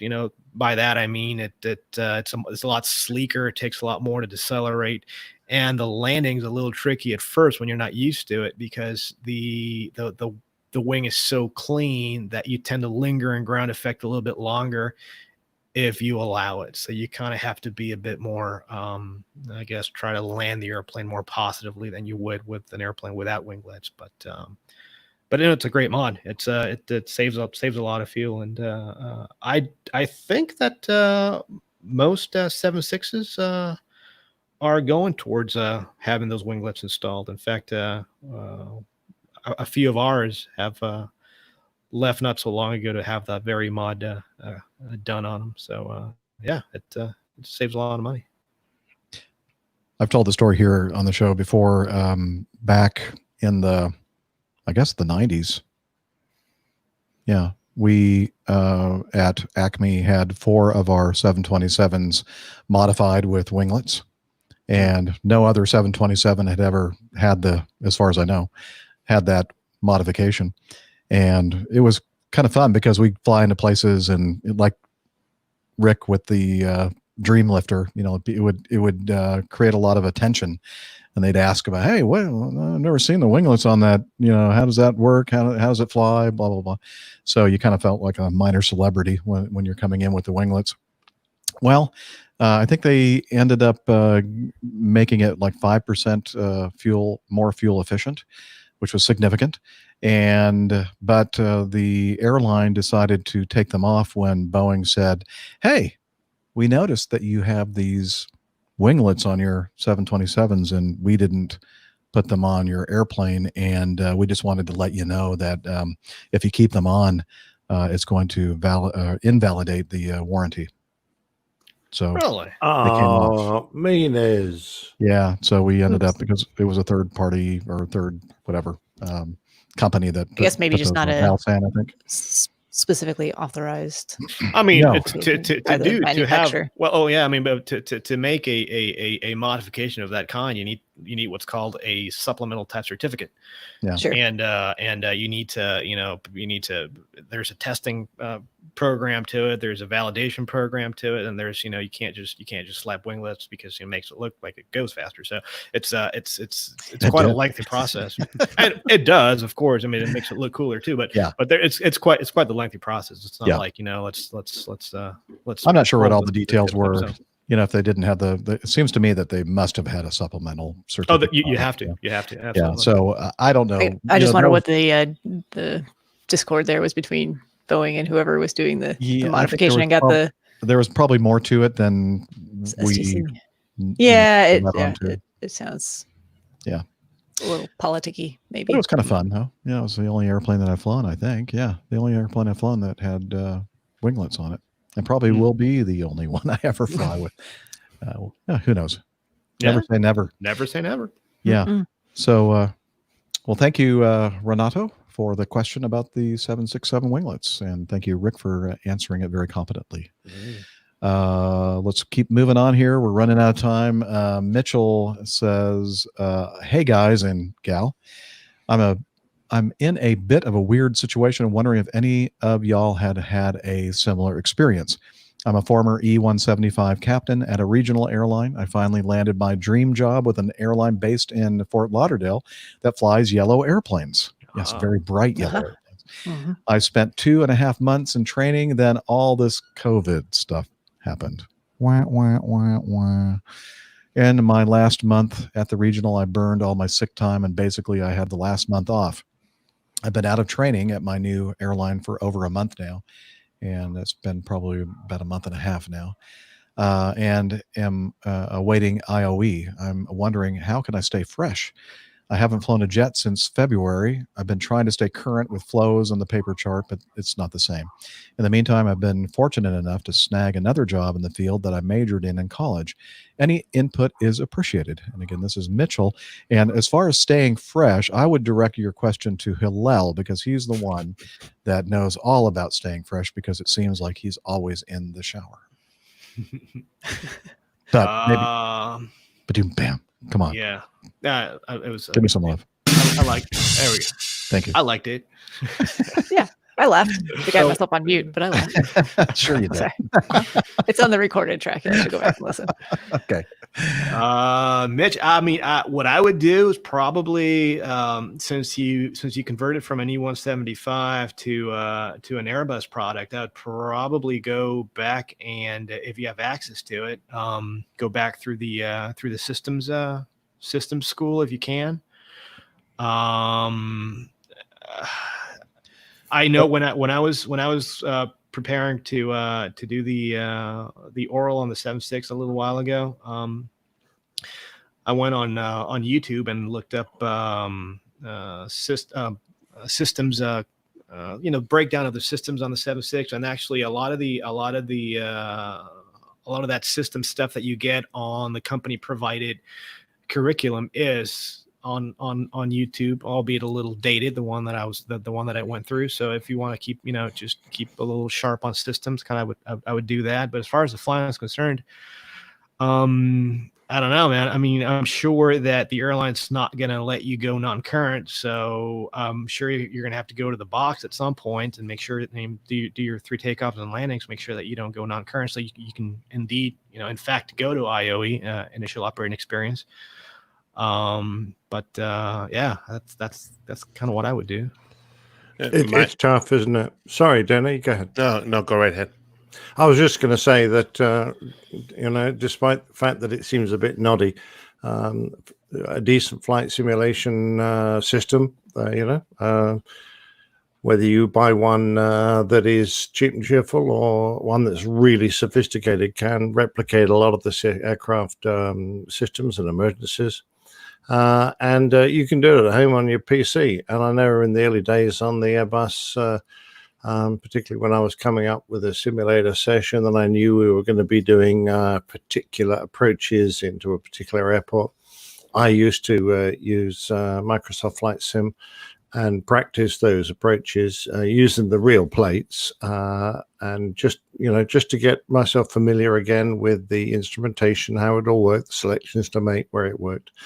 So that's one way. And certainly in my earlier days of flying, if ever I was off for a while, I'd just go back to the cardboard cockpit and sit there and just quietly dream my way through scenarios and procedures and run checklists and things, just to get the word music right again, so that I didn't feel quite so out of place when I climbed on the flight deck. But between you and me, there's no real way to do it other than get into a simulator or go for a flight. And if your company's good, they'll give you some work to run you up. They're not going to just dump you in there and expect you to be at 100% straight away. At least I hope that would be the case. That would not be the case there. By the way, I'm not sure if they have, and you hit it right on the head, Nick, the training center, if they have paper tigers or even a computer assisted procedures trainer available that you can hop into, certainly I would go ahead and get in there and flip switches. Rick, what he said about trying to go ahead and say the systems, nowadays the systems are important, but not nearly as important as they used to be. So being familiar with it is great. However, I think what you're asking is the flying skills. And so, Mitchell, I really think that what Nick touched upon a little bit, which was the using Microsoft Flight Simulator specifically with a 320. If you can go ahead and use that. If you can't get access to any of the training programs at your sim center, the Paper Tiger or a CAPT, computer assisted procedure trainer, then that would be a good alternate. But there's really no other way that I can think of beyond what these guys have covered already.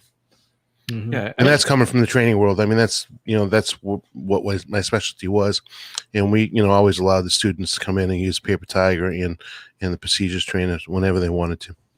Yeah, I would probably add that the training department also knows that all of your peers are in the same boat. So everybody that's awaiting IOE, we all want to be the best that we can be, especially when we're jumping into the cockpit. But they should be understanding also in that you've had this time off. It's a little bit of a weird time, and you may need a little bit extra refresher training too. So and there's also a great A320 specific podcast out there that is pretty technical. And I always forget the name of it. It's about A320s. It's a podcast. Oh yeah, I think it's the A320 podcast. Oh, the A320 podcast. That's the A320 podcast. Yeah. Thank you. Thanks, Nick. Yeah, so those guys, they pull out one chapter, or they'll put out a section of a chapter in the aircraft book and kind of cover it. So that's another podcast. Now that you have some extra time, we all have some extra time to get into systems. I almost bid for the A320 specifically so that I could use the A320 podcast's materials. Just kidding. For training? To take over this show? As far as you know, that's true. Well, there's a niche right there, Jeff. We start the 717 podcast. Yeah, there you go. The 717. No, thank you. I already have enough to do. No kidding, right? Brought to you by the Smithsonian.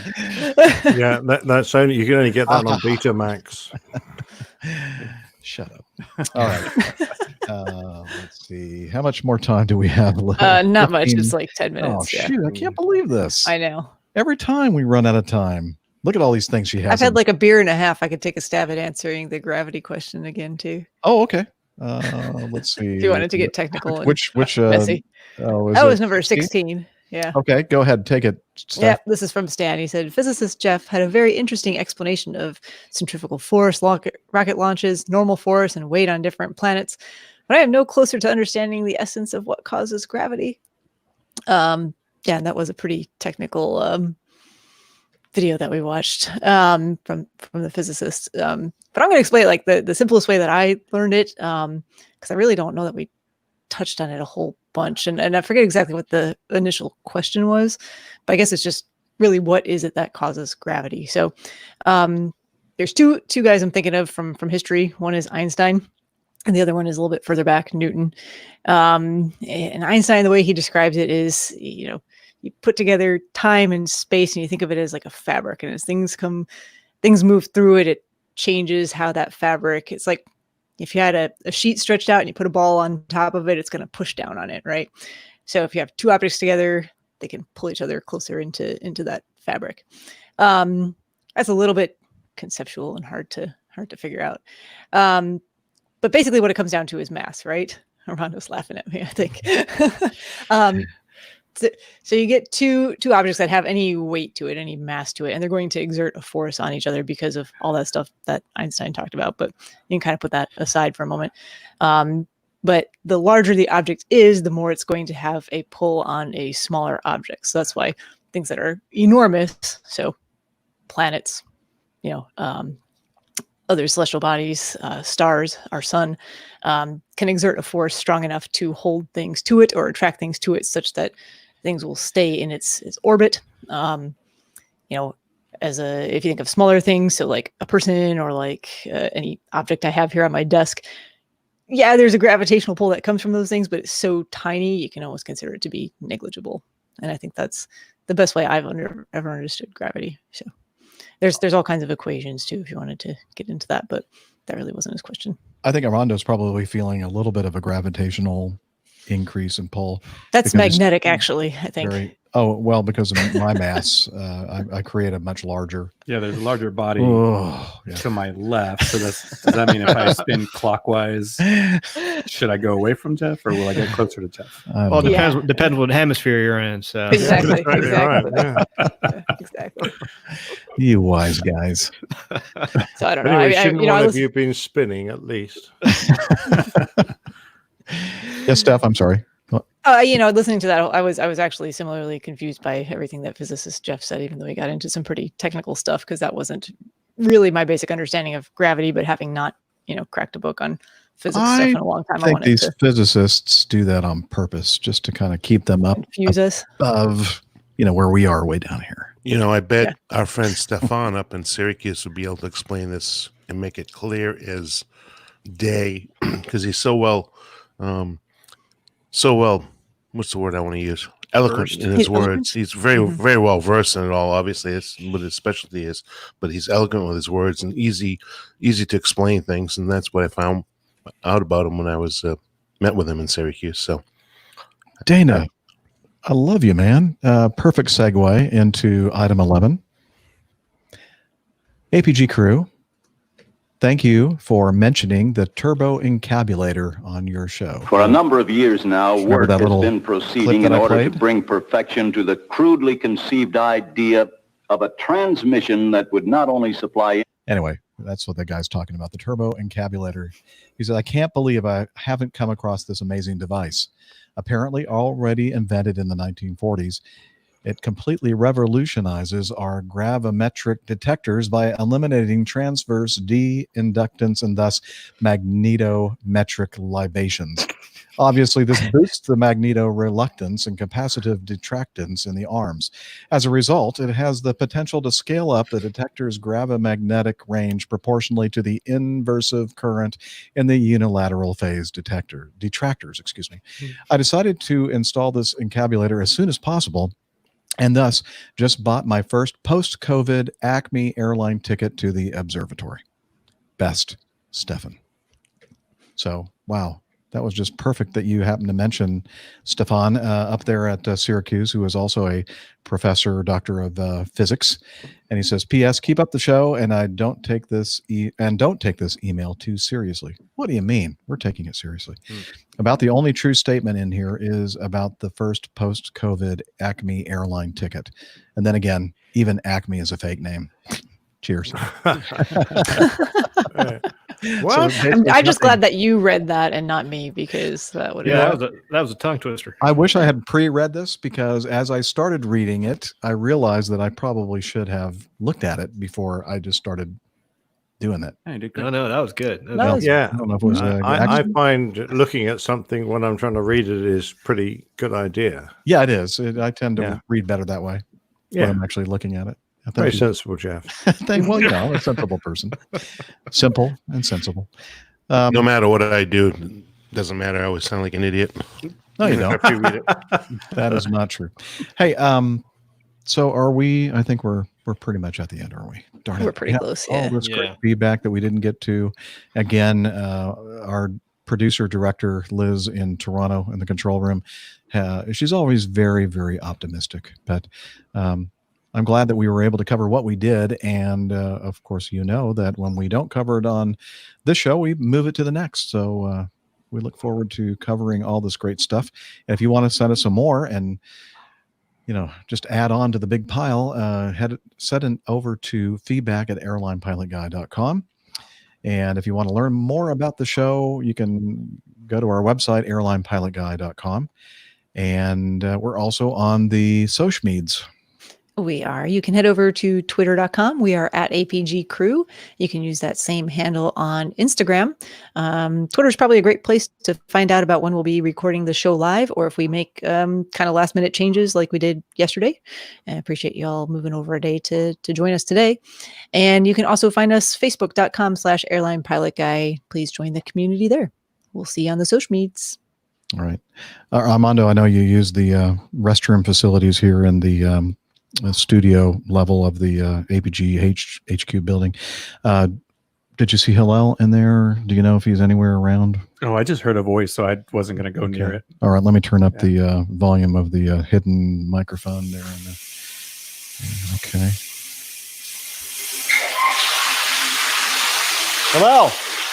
Hillel, time for the whatever it's called. Slack. But I'm dripping wet. That wasn't very good. All right, well, why don't you come over here and tell us about Slack?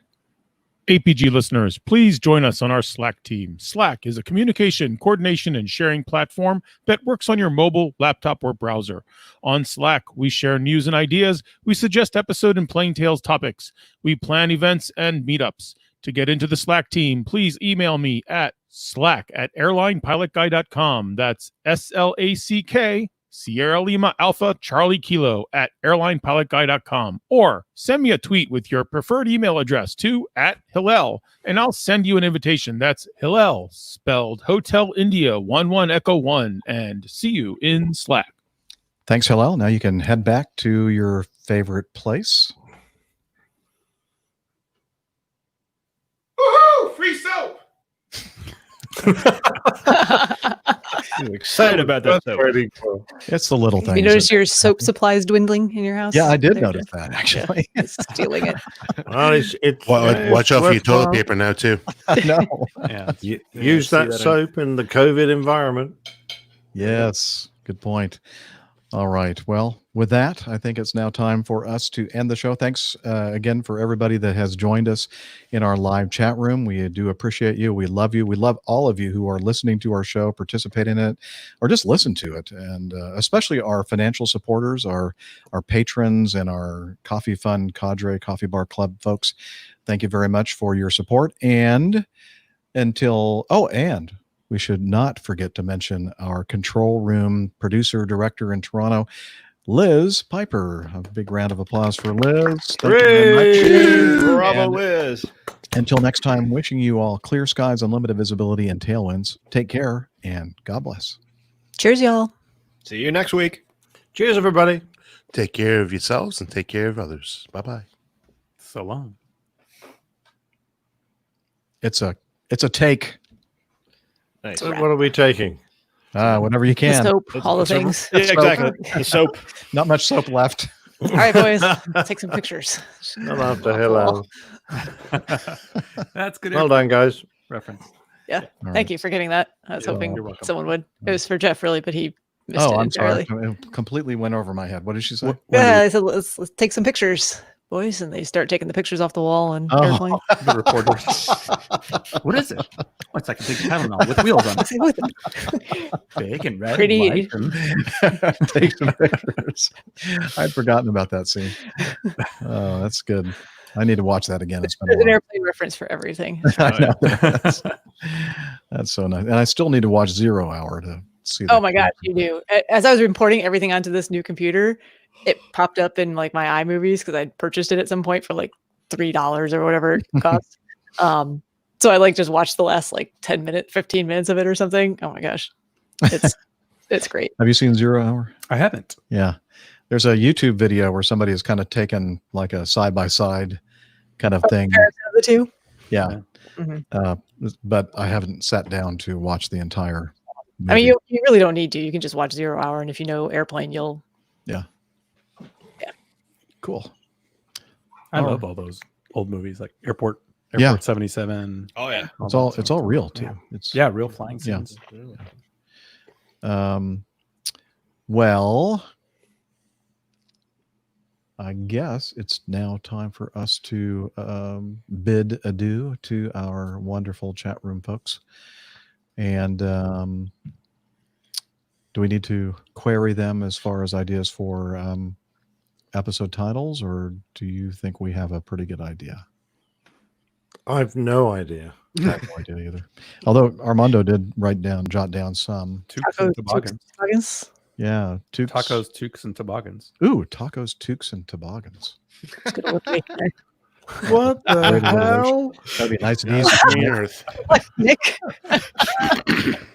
Well, two of those things are hats, and the other one is tacos. So, well, Taco, your dog, and in a toboggan. And it was a taco run. That was a taco run, exactly.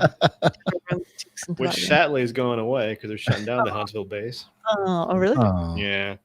Yeah, Panalpina's so that Dash 8, that 850 Golf Tango, which is the one that they use all the time. They're ending the lease on that jet, and I guess they're downsizing. So now they're going to use belly space on Qatar Airways. Apparently, it's going to be is the primary bidder for that contract now, which kind of sucks because that was the shuttle really for all the pilots that live in Europe. Is you'd get on that Huntsville flight and you're go to bed and wake up in Luxembourg a couple hours later. It was perfect. So did you guys talk about WoW? WoW Air? No, they're coming back. Somebody. Wow. Somebody in wow. Yeah, there you go. It's your own very own airline. Now, like somebody in they need to contact Dana for their. I know. They need money there. Like they could all kinds of royalties coming your way. I know, really. Wow. He's Or, back. you know how Alaska Airlines does their thing? They could just put Dana's face on the. Wow. Scare everybody away. Yeah. No, they're coming back as a cargo airline in somewhere in the Midwest. What? I'm not kidding. I know.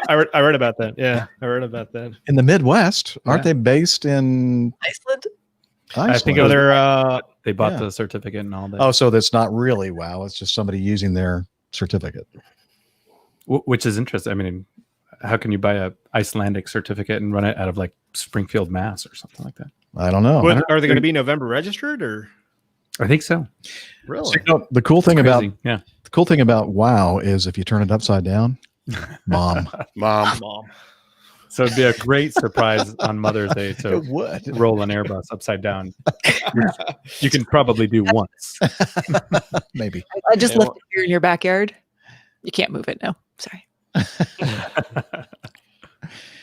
All right. Well, I guess we have some ideas. Thank you, everybody in the chat room, and we'll see you again next week, hopefully.